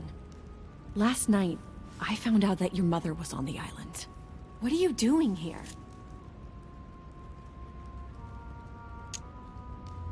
Excuse me, but speaking frankly, why would you care? I know your mother very well. Really? Yes, I have been in your mother's care ever since I was born. She nursed you? Oh, I wouldn't say nursed. No. I remember her stare, cold as ice. Her sadistic hands pressing over my mouth to silence me while I screamed in pain. I remember her knees, too. She held me down with them while she cut and burned scars into me. Hold on a minute. What do you mean? You can ask her when you see her. Huh, she's getting more and more agitated. Look, I've got to go. Wait. I need to know more about you and my mother. Why did she put you through all of that? There must be some reason for what she did. What's the point of rubbing salt in the wounds?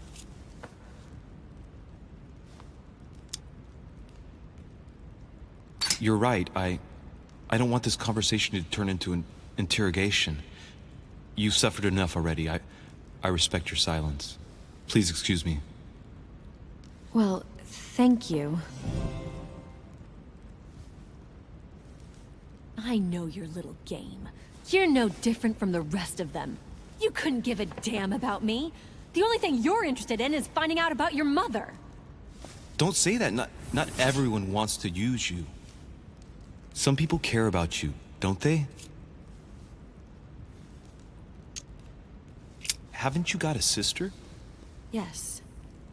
I'm sure she loves you with all her heart. She's the only one who cares about me. I would have put an end to it all by now if it weren't for her. Since you insist, I'll tell you how I met your mother. Thanks for trusting me. You see, before I was born, my mother often suffered from hallucinations and fits of anger. Soon people could barely recognize her. She became a completely different person. So my father spent an enormous amount of money paying for the best doctors, but none of them were able to cure her. The last resort was to call a priest. So, is that what your father did? No. He went to an expert in the occult. Ah, my mother. Her reputation already extended beyond our borders. My mother's fits stopped at my birth, and Sara de Riche concluded that the evil had passed into me. Not only did it encourage her to stay, but she took the opportunity to advise my father to separate me from the rest of my family. That's how I was declared stillborn. My fate was decided that very day. It would coincide with my mother's frequent trips to America. I had my first fit when I was 3. That's when your mother began her experiments to rid me of the evil inside. I understand how you feel, but I know my mother. I'm sure she had her reasons, even if it seems difficult to believe. Everything she put me through was all for nothing. My whole life was ruined.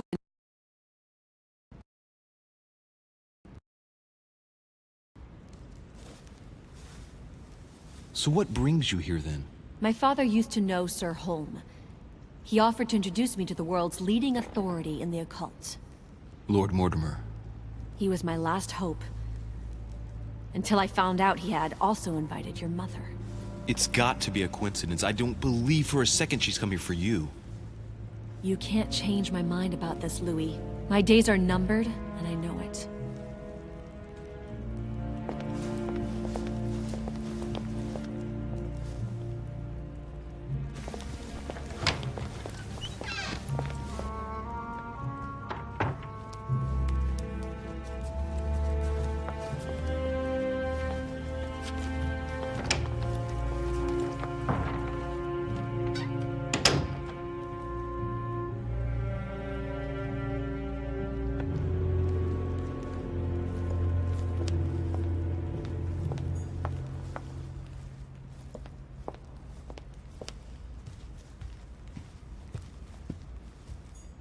Crucifixion of St. Peter. He was crucified upside down, out of humility. Surprising for an entrance hall.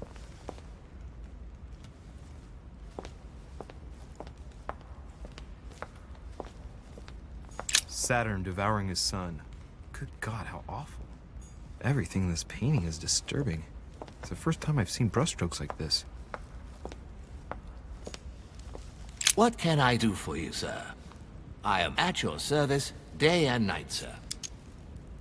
I would like to speak about your master, Lord Mortimer. Do please excuse me, sir, but I shall make no comment about my master. Is there anything else that sir would like to know? What can you tell me about the guests? Do excuse me, sir, but I am bound by discretion to say nothing about Lord Mortimer's guests, sir. Perhaps sir would like to know something else?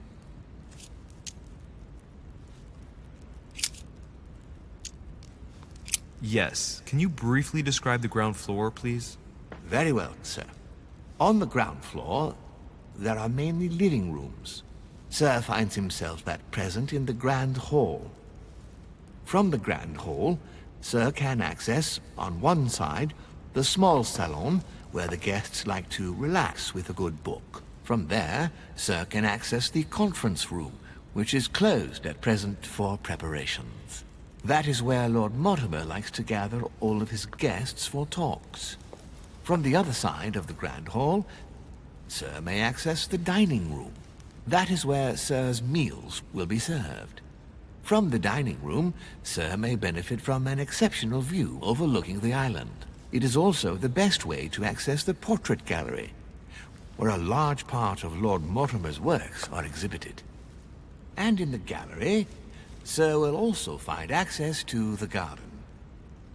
But Sir may be reassured the building is accessible on both sides, so that it surrounds the garden in question. So, Sir should not find cause to worry. No one has ever gotten lost. Except for my mother. Has Sir another question? What's on the first floor? The first floor is reserved for guests, sir. That is where Sir will find his private rooms. The main corridor leads around the building. 3 stairways will enable Sir to return to the ground floor. It is also from there that Sir will be able to reach the second floor. Thank you very much. Anything else, sir? Yes. What can I find on the second floor? That floor is strictly reserved for Lord Mortimer, sir. In the west wing on the second floor are his private chambers. In the east wing are the rooms reserved for Lord Mortimer's personal guests. At the moment, these rooms are reserved for Sir Holmes, sir. But only authorized guests may access that area. Does Sir have any more questions? What is outside on the island exactly? Lord Mortimer has made a point of keeping the main part of the island in its natural state, sir. For security reasons, only the wharves and the gardens are accessible to guests. If Sir would like to walk along the wharves, he has only to follow the pathway used upon his arrival. If he would like to walk in the interior gardens of the manor, I would advise Sir to pass through the portrait gallery. May I help Sir in any other way? As I was unable to bring my personal effects with me, I was wondering if you could find me a few items. Of course, sir. What would you require? You wouldn't have a little golden elixir I could use, would you? Oh, unfortunately, sir, I have orders not to give any of that medicine to any of Lord Mortimer's guests. Some guests are here to follow a very strict treatment. Mixing or combining certain substances would be dangerous for Sir. My good fellow, you're right. One should never mix treatments without the advice of an expert. It so happens that I usually make my own golden elixir, but I haven't brought my kit with me. Perhaps, in that case, would you fetch a spoonful of ethyl alcohol, ethereal oil, and 10 milliliters of ethanol for me? Along with that, a small quantity of gold, please. Just a few crumbs will suffice. Ah, I see that Sir knows his subject. Therefore, I see no reason why I shouldn't give them to you. I hope that will be enough for you, sir, because I haven't any more. Thank you. That will be fine. May I help with anything else, sir? I still haven't quite recovered after that boat crossing. Would you happen to have any devil's thorn by any chance? I am sorry, sir, but the devil's thorn may be just a plant, but it is also a powerful psychotropic drug that causes undesirable diuretic effects. I would advise against Sir taking any. You see, Tribulus cystoides is from the Zygophalaceae family, very rich in nitrates and potassium chloride.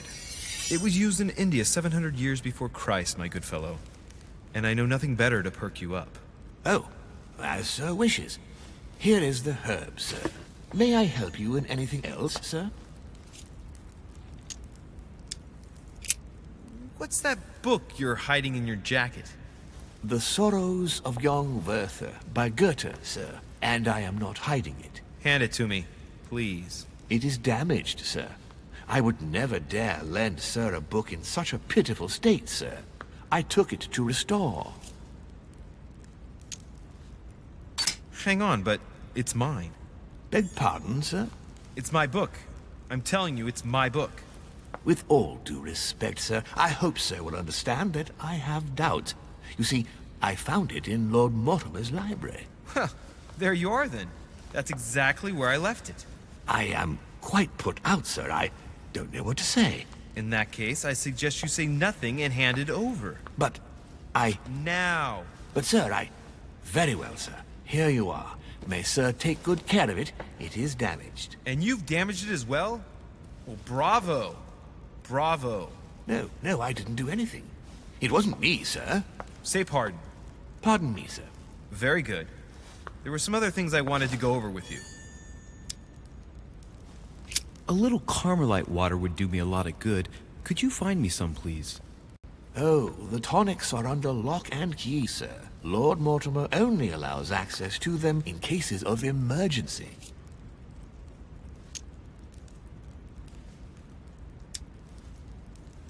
Listen, I suffer from terrible migraines, and the voyage by boat has brought on my rheumatism. So, unless you have anything else to alleviate the pain, please give me some quickly. Thank you. Oh, and the one from Bordeaux, right? I prefer it to the one from Paris. Immediately, sir. Here. I hope sir will get well again quickly. Anything else, sir? My good fellow, would you have any amber available? I would, but unfortunately I don't think I am authorized to give it out, sir. I believe it is a precious stone.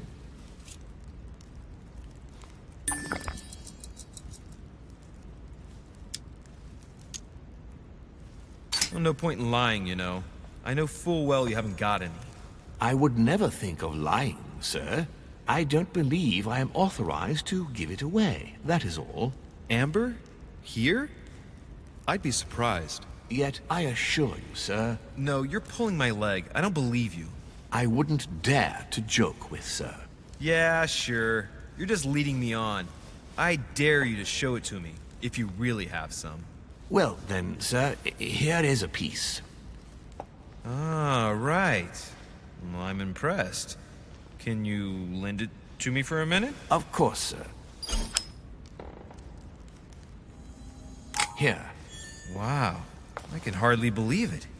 Well, I have other questions. Of course, sir. But, sir, I believe you haven't given me back the amber, sir. What? What amber? The piece I gave to sir. No, I don't know what you're talking about. You really ought to look after your things. It can't be easy to come across amber in these parts. Well, does sir desire anything else?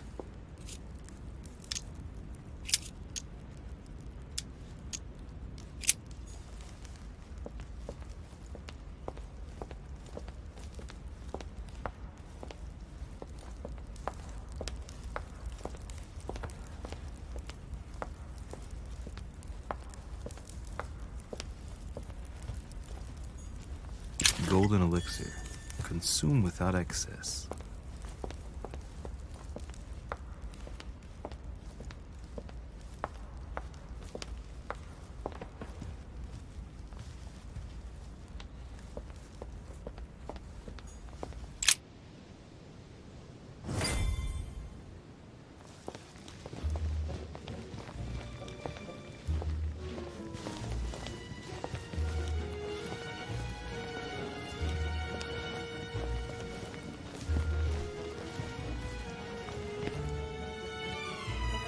Dear friends, I bid you welcome.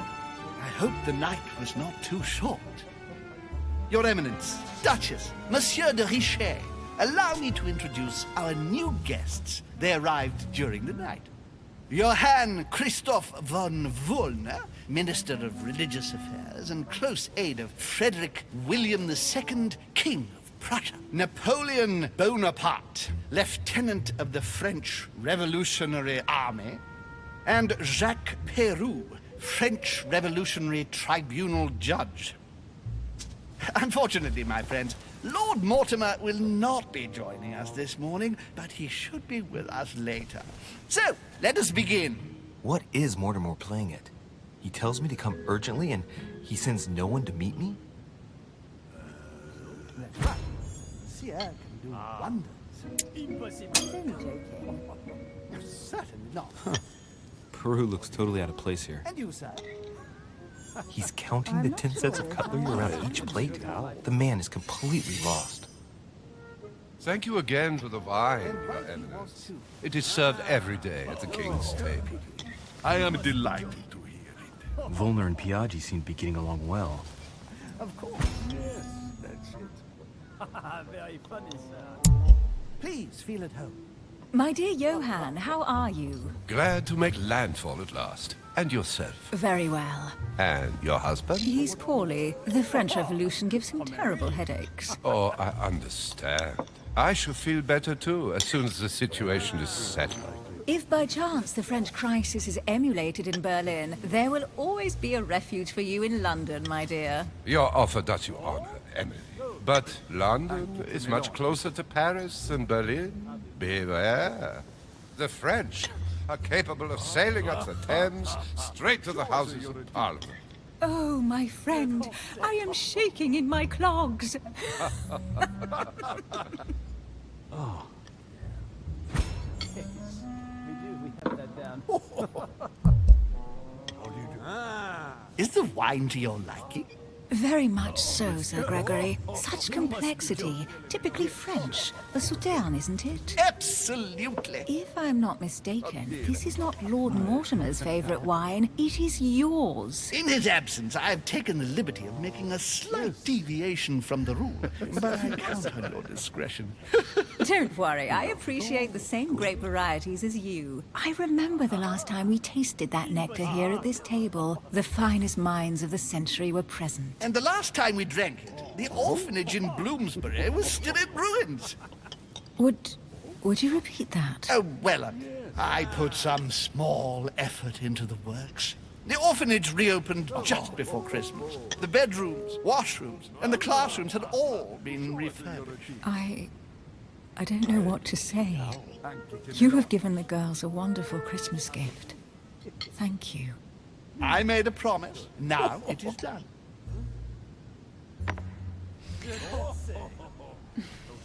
Is everything all right? Yes, thank you. I had a moment of absence, but here I am again. Very funny, sir.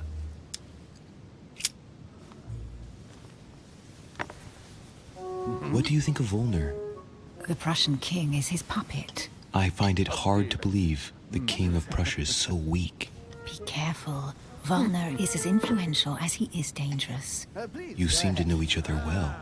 We used to work together. I see. And right he was too. Of course. Have you any information on this Napoleon? Not really, no. Mortimer is arranged to keep his family out of the harmful reach of Corsican monarchists. Interesting. And that's not all. Mortimer and my mother have apparently agreed to deliver cannons to this Bonaparte. What? Since when does the Order finance wars? Are you sure? Unfortunately, yes. And the fact you didn't know my mother made this agreement makes it even stranger. Thank you, Louis. At least you have taught me something. Not really, no. Monsieur de Riche? It would seem we have common interests. Could we speak in private, please? Yeah, can do wonders.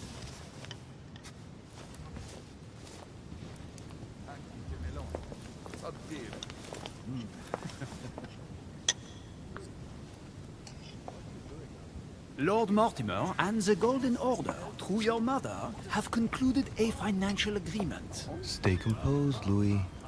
I'm listening.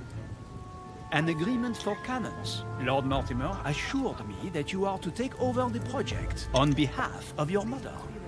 You must know that I am deeply sorry about our disappearance, but I must validate the deal urgently if I want to be able to organize things properly.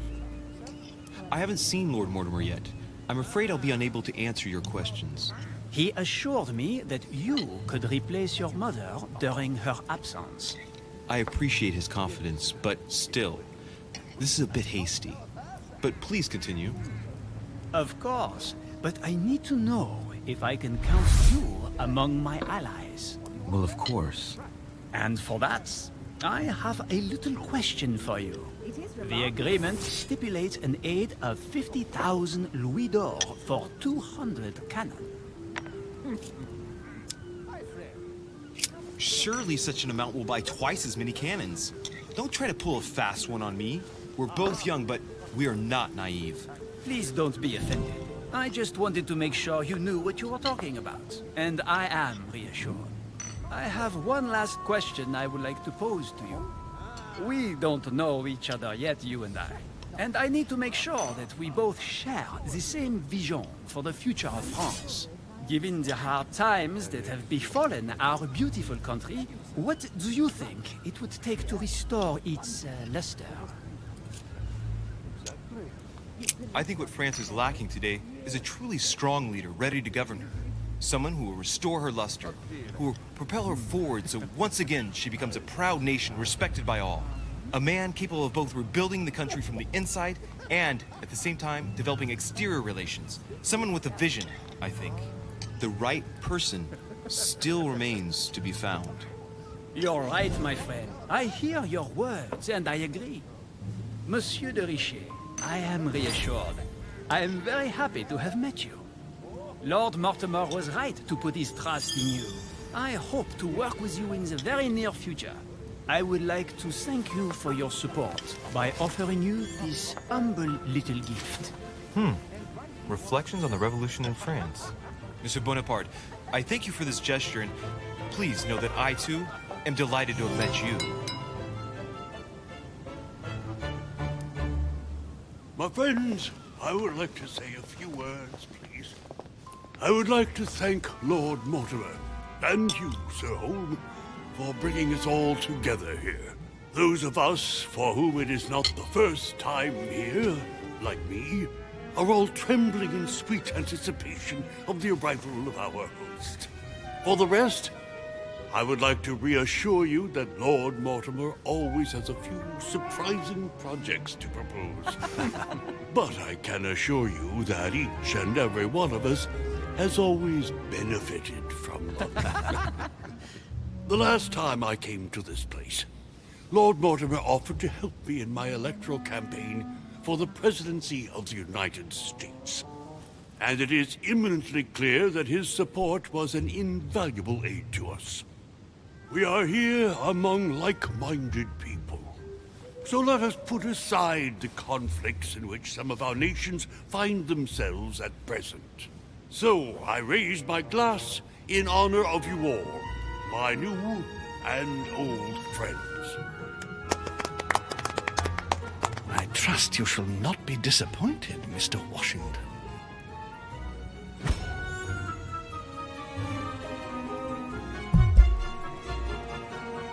Right, we shall meet again tomorrow.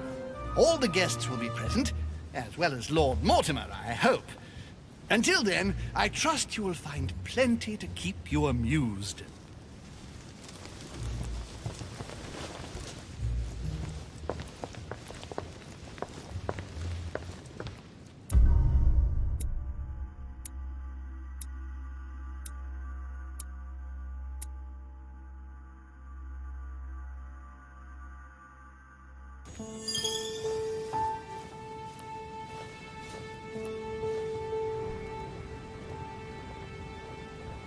Alright, let's recap.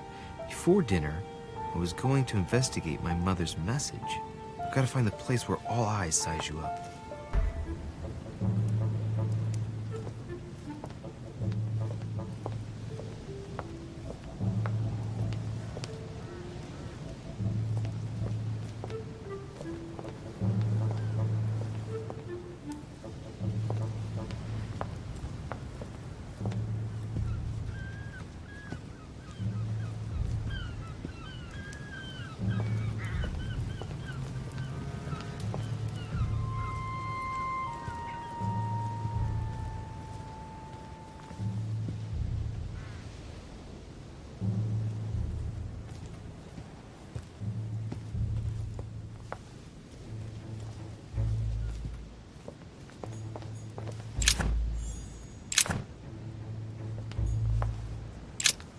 clock is surrounded by a triple circle.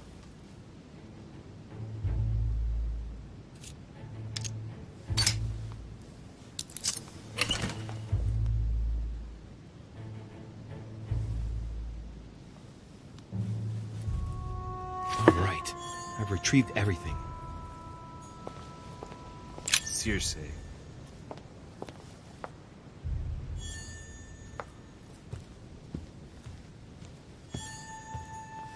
Dining on ham. Well, that's very appetizing.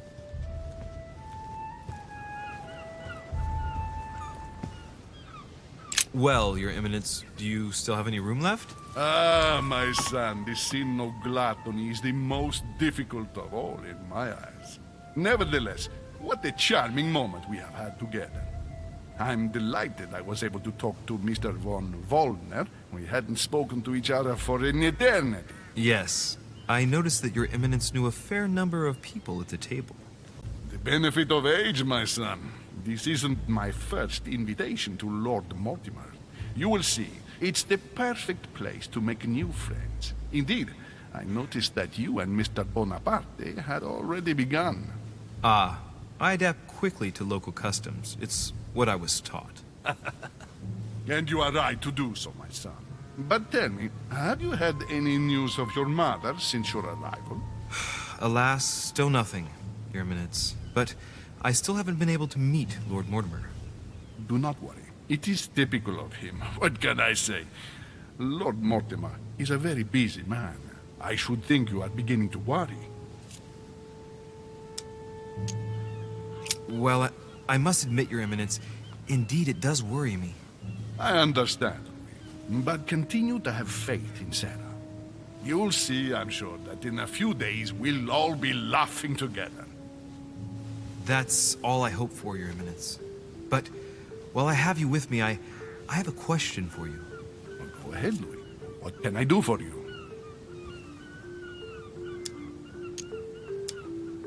If I said to you, where all eyes size you up, would it mean anything to you?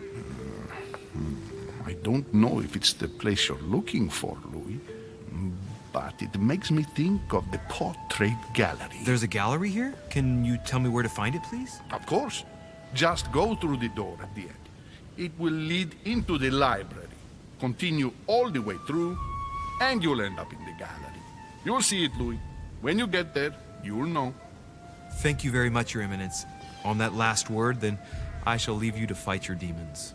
See you later, Your Eminence. See you later, my son.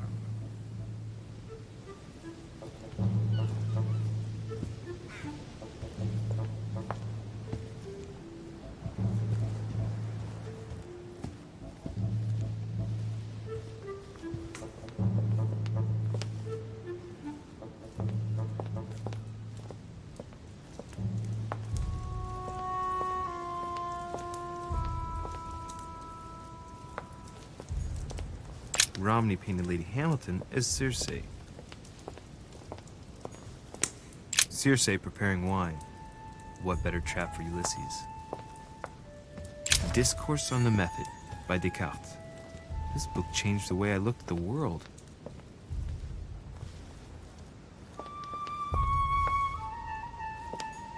Circe turning Ulysses' companions back into humans.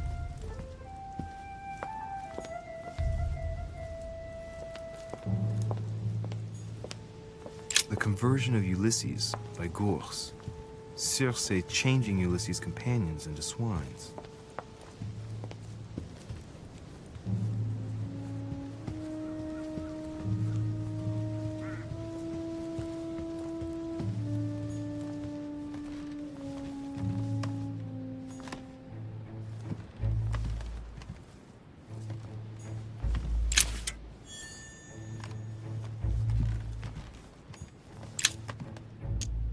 Amber crystals.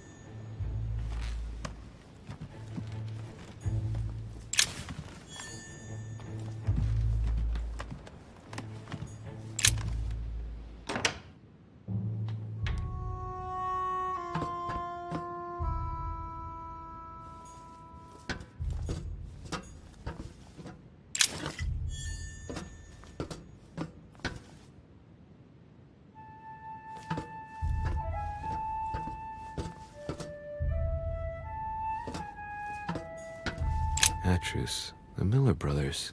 Mother expressly forbade me from reading it. Honey, I couldn't have hoped for better.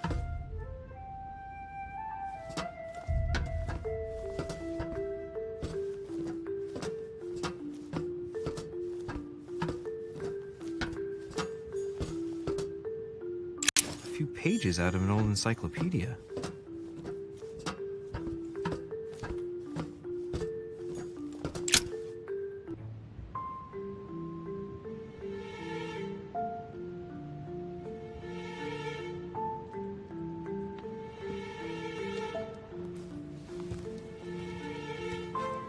Where all eyes size you up. Chances are, that's the room my mother spoke of. And she also spoke of a Medusa. Should I go and try to find the creature now?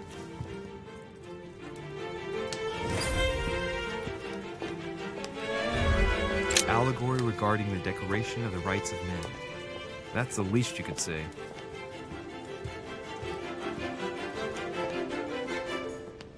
Liberty or Death by Regnault. Well, I'll take liberty, please. But, a painting by Ingres. Molière dining with Louis XIV. The king's posture is surprising. It's almost as if he's addressing someone in the assembly. Liberty or Death by Regnault. Well, I'll take liberty, please. But I do understand his choice, even though it seems radical.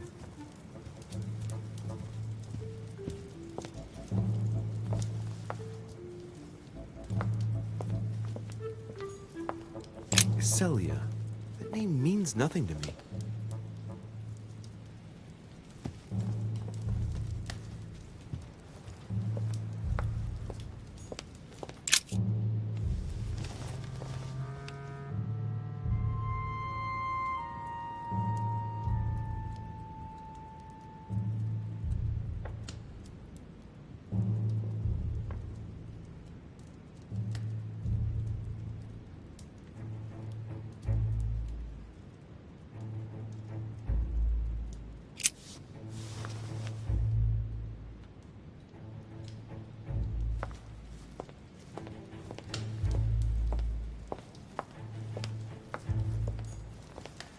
Christ Crucified by Velázquez.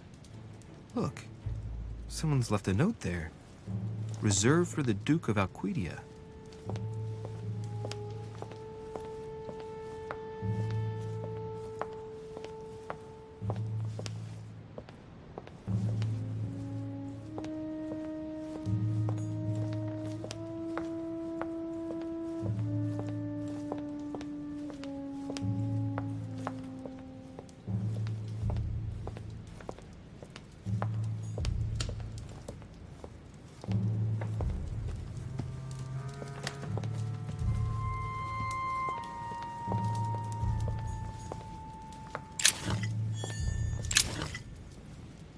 The Last Supper by Leonardo da Vinci.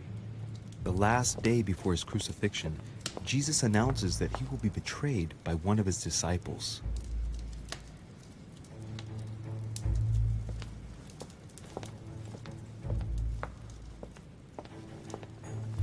A meeting between Louis XIV and Philippe V.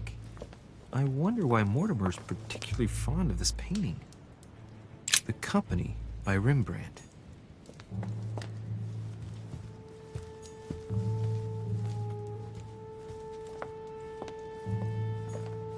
The Fall of Phaeton, another painting by Rubens. Poor Phaeton, struck by lightning for borrowing his father's chariot and losing control of it. Moral, the Song of Roland. Roland feeleth his death is near, his brain is oozing by either ear. With his brain oozing, it's already remarkable that he can feel anything. Amber Crystals. Ah, François Premier, Receiving the Holy Family, a painting by Raphael.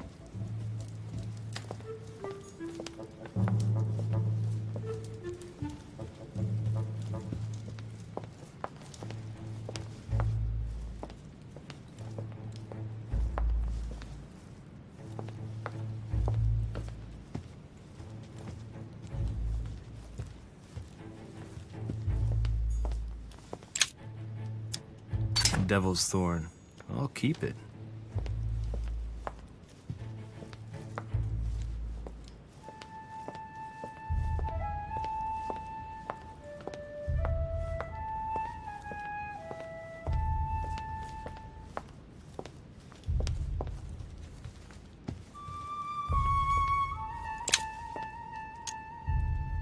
The devil's thorn.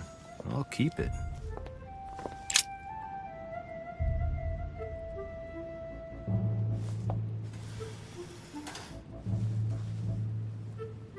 I've got to find out what Mother was trying to do with her.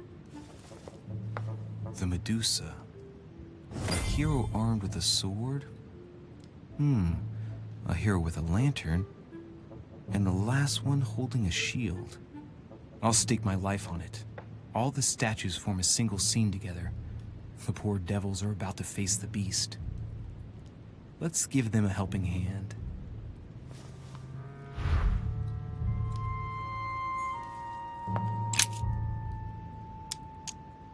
The clue I found said, "Beware hero.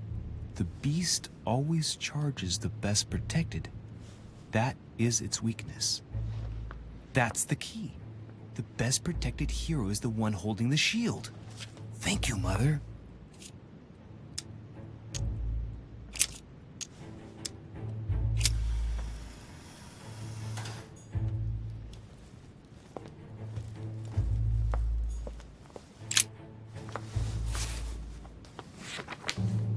The origin of myths, a reinterpretation of legendary creatures. Just what I need. The text is in French on the left-hand page and in Latin on the right hand. Let's find the chapter on the Medusa. Hang on. This version is significantly different from the regular one. It recounts how men have always belittled women in society. Harpies, mermaids, the chimera, the hydra, the gorgons. Ah, the section on the Medusa. While some of the heroes divert attention from the gorgon, the hero with the sword brandishes his weapon at the Medusa.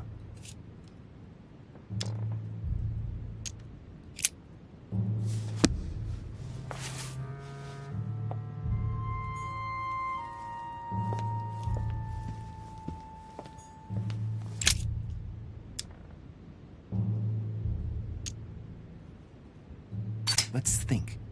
To vanquish the beast, the statues have to be lined up in a specific order. What can the shield be for? To protect its holder? Why not? But in that case, what's the lantern for? Step back and take a second, Louis.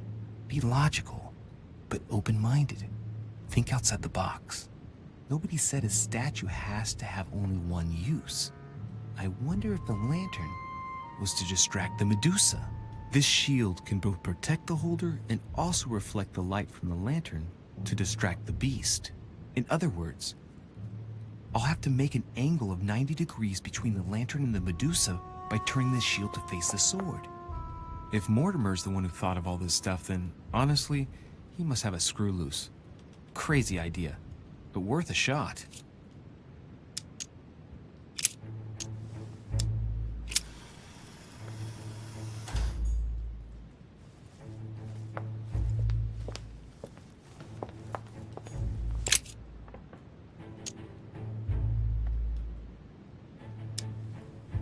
Now, Louis, it's time to keep a logical mind, as every good scientist should. The aim is to defeat the Medusa, so what can the lantern be for? To light up the Medusa? Hardly likely. The hero holding the lantern will be easy prey, and the shield will be of no use. To light up the sword? No, that makes no sense. So that leaves the shield. I wonder if the aim is to play with the light. If I turn the shield right, the light would be reflected. The ray of light will perturb the Medusa and focus her attention on the best protected hero.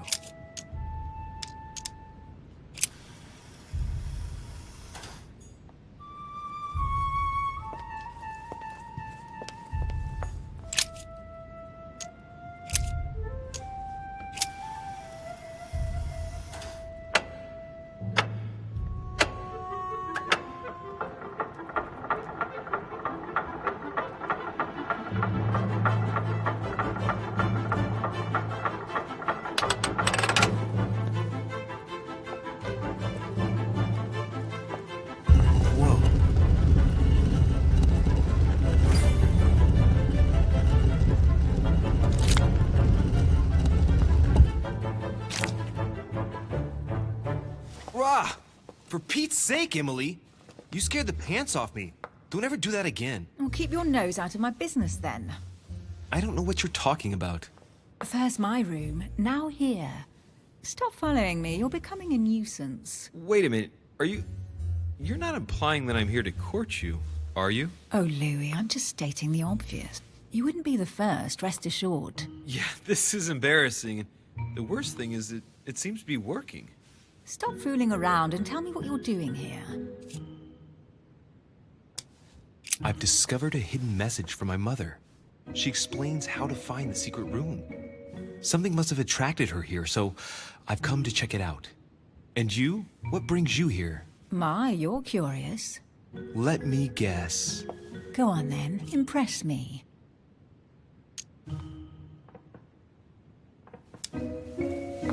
You're looking for somebody. Your silence speaks volumes.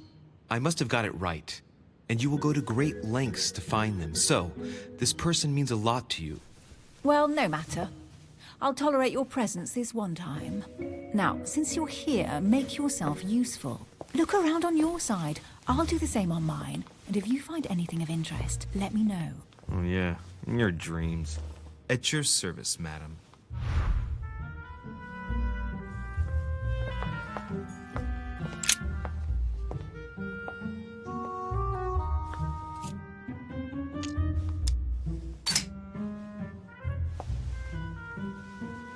The heavenly symbols refer to Pandora's box. Emily, I'm pretty sure I've got Pandora's box. Of course you have. You see an earthen pot and you immediately assume it can only be Pandora's box. Logical. What I like about you, Louis, is that you never fail to surprise me.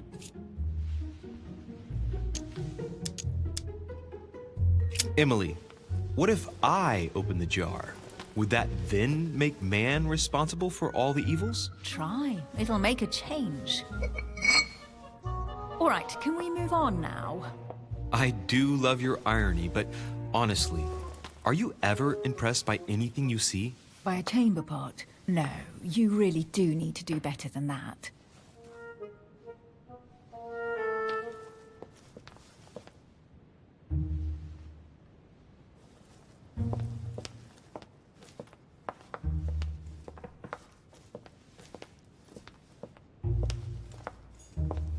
A golden fleece. It's freezing. Hurry up. Cold? You want a rug? It'll warm you up. I wouldn't be caught dead in that horrible thing. That's a pity. The gold color brings out your eyes. And your flattery brings out your boorishness.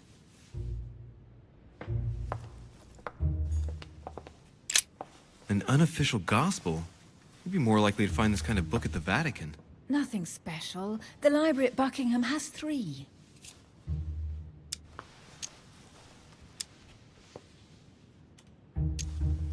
Gee, is there anything England doesn't have yet? Wait, yes, there is.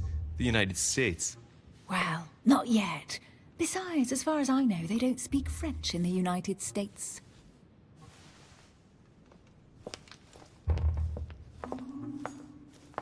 A Chinese coin. Recognizable by the hole in the middle. If I remember... Hey, Mortimer's the author of this work. He talks about his passion for art.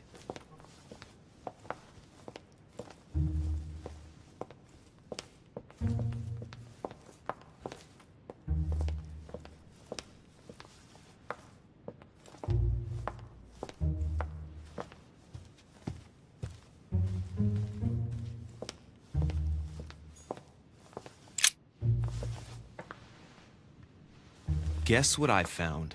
The Holy Grail. Older than that. A piece of Noah's Ark. Not that old.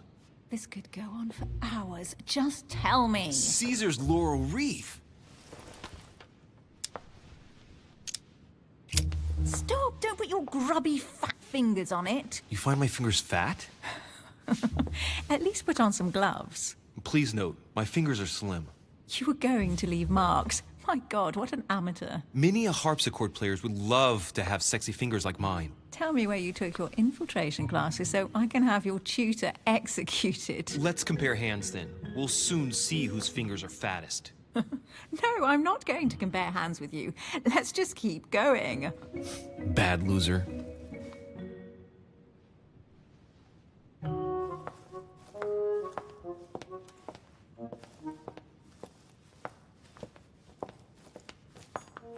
Well, looks like a pamphlet on different political regimes, written by Mortimer himself.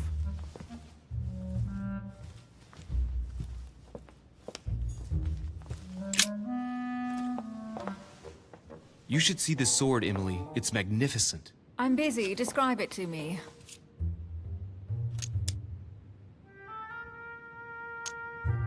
Brass quillons and knobs. A beautiful cruciform line. Judging by the wear and the technique used to forge it, this sword dates back to the Crusades, and it must have belonged to a wealthy knight. There's a date. MCXC, 1190. That's right. Forged for the Crusades.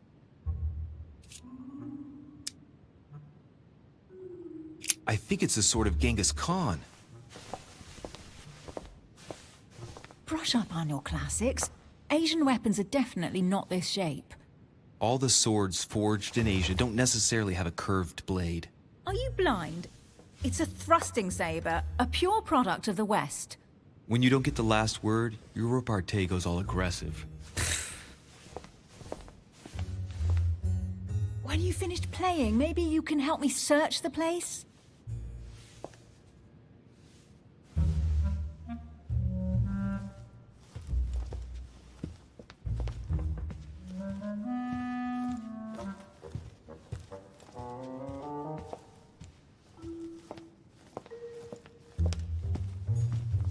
Amber.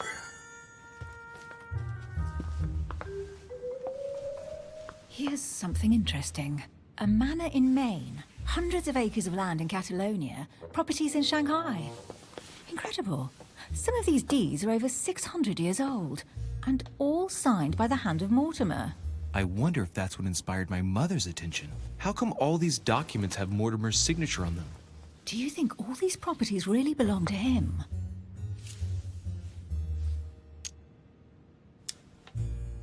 Maybe Mortimer is immortal, or capable of living for a very long time, like Methuselah. A first smile. Careful. Keep that up and soon you'll end up laughing. Carry on sprouting inanities like that, and indeed I might. These documents are intriguing, but do you really think that's what attracted your mother's attention here? I don't know.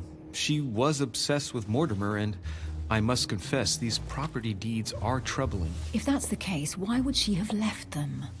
Once again, I don't know. We'll have to ask her when we find her. And what's your take?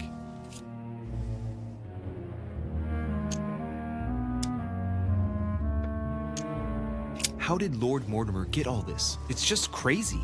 Secret connections, money, or a well-kept family treasure passed on from generation to generation.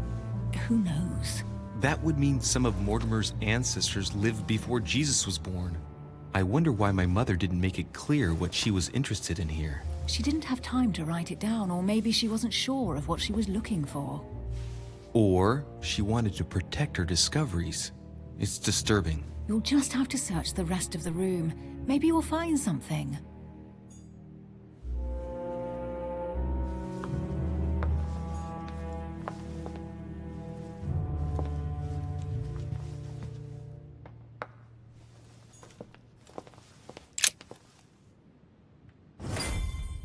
What is that you found?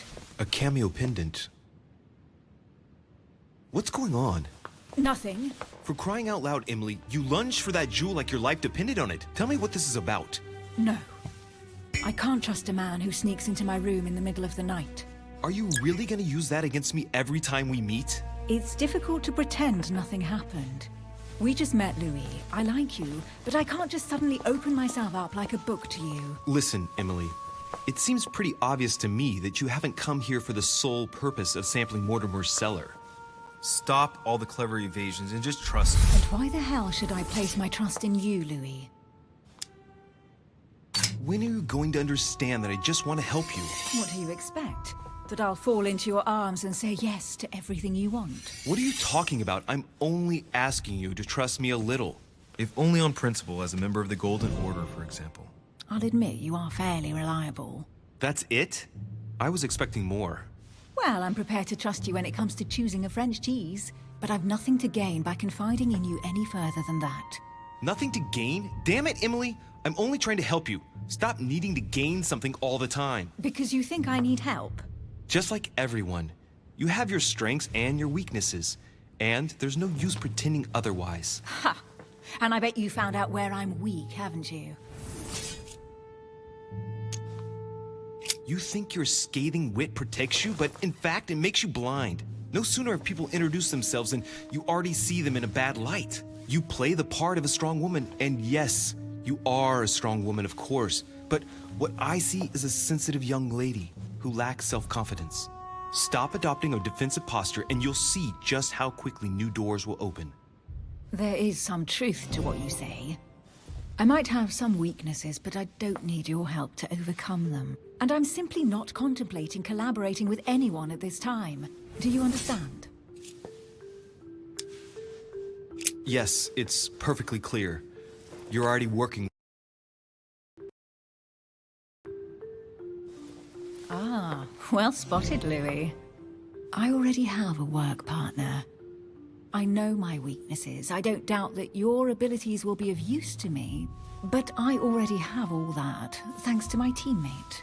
Is there any chance you might tell me who he is? No, I've already said too much. Consider yourself lucky I've even given you this much. It's extremely rare, believe me. Come on, don't stop now that you've come this far. You know that eventually I'll end up making you talk. Well, since no one can resist you, let's see if you can guess who my partner is. You're a gambler. So, your partner is... your sister. She's your partner. She's the one you're looking for. Well, I am impressed. How the devil did you guess I had a sister? Virtually no one even knows. When it comes to getting results, you are very good, I grant you that. You deserve to know why the sight of the cameo pendant affected me so strongly. I thought it belonged to Emma, my twin sister. Oh. Now I get why you said you had a memory for two. Yes, you can't imagine to what extent, though. As children, everyone got us mixed up. So one day we decided to play along. Since then, we have become one and the same. We have officially erased the identity of my sister Emma. Emily Hillsborough. The woman with two faces. Clever. But isn't it complicated? How do you make it work? One of us has no existence in the outside world. We share everything. First for one, then for the other. We dress the same, wear the same makeup, we speak the same. We've learned to act as one. When we accept a mission, we both turn up. This time, though, she went ahead, and I was meant to wait for her on the mainland. She was meant to meet Sir Home and bring back the details, so we could work out who would follow up. And there was a problem? She was supposed to return from Mortimer's 1 week ago. The boat turned up at Plymouth, but alas, no trace of my sister. Instead, a sailor passed me a message from home, notifying me of her sudden disappearance. So, my mother and your sister go missing just a few days apart. That's strange. Maybe their disappearances are linked. It's clearly a possibility, but up to now I haven't found a trace of either of them. None of this is very reassuring. By the way, Louis, now that you are in on the secret, you are obliged to keep it to yourself, or you will pay very dearly. Don't worry. Your secret is safe with me. It's time to leave. So, what do you think of our first adventure? I must admit, it has been fun by your side. Same here.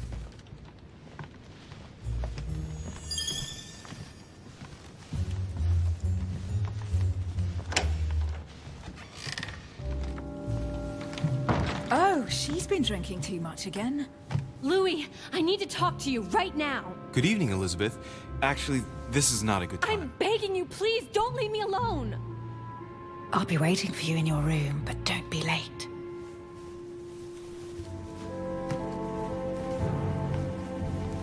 I was sure there was a certain je ne sais quoi between us.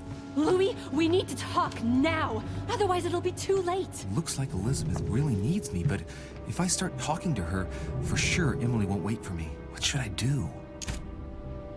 Excuse me, Elizabeth, but some very urgent business has cropped up. We can speak tomorrow. No, Louis, don't leave me alone. They've come back. Good night, madam.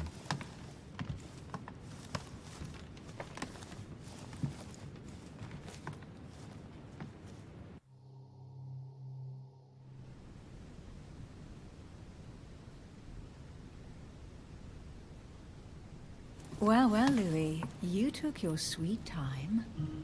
What did our poor Elizabeth want?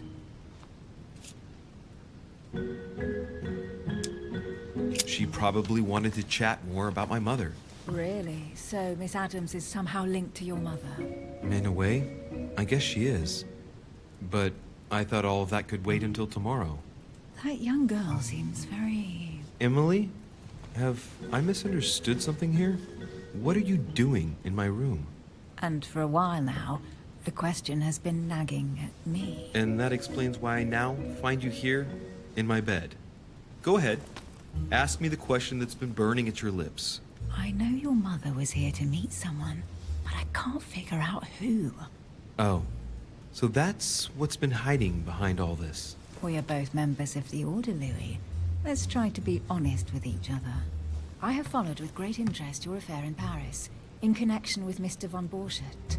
You managed to steal something from him, if I'm not mistaken. Are you talking about the Book of All Mysteries? Al-Azif? That's right, Louis. A valuable bit of plunder, isn't it? Yeah. When we finally found it, we took it. And where is the book right now? Amazingly, it's right here. Mother took it with her when she came. This is quite fascinating.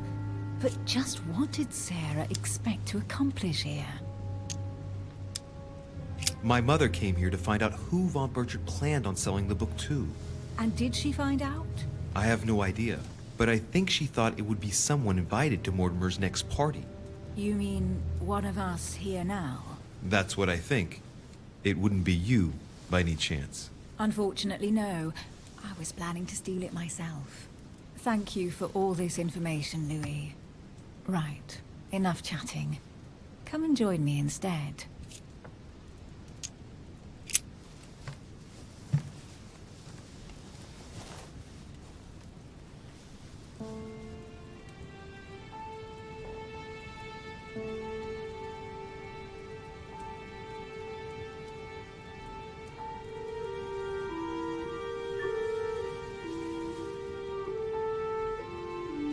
I have to go, Louis. I don't want anyone finding me here in the morning. You're right. Well, have a good night. Good night. See you tomorrow, rested and ready. Sure thing.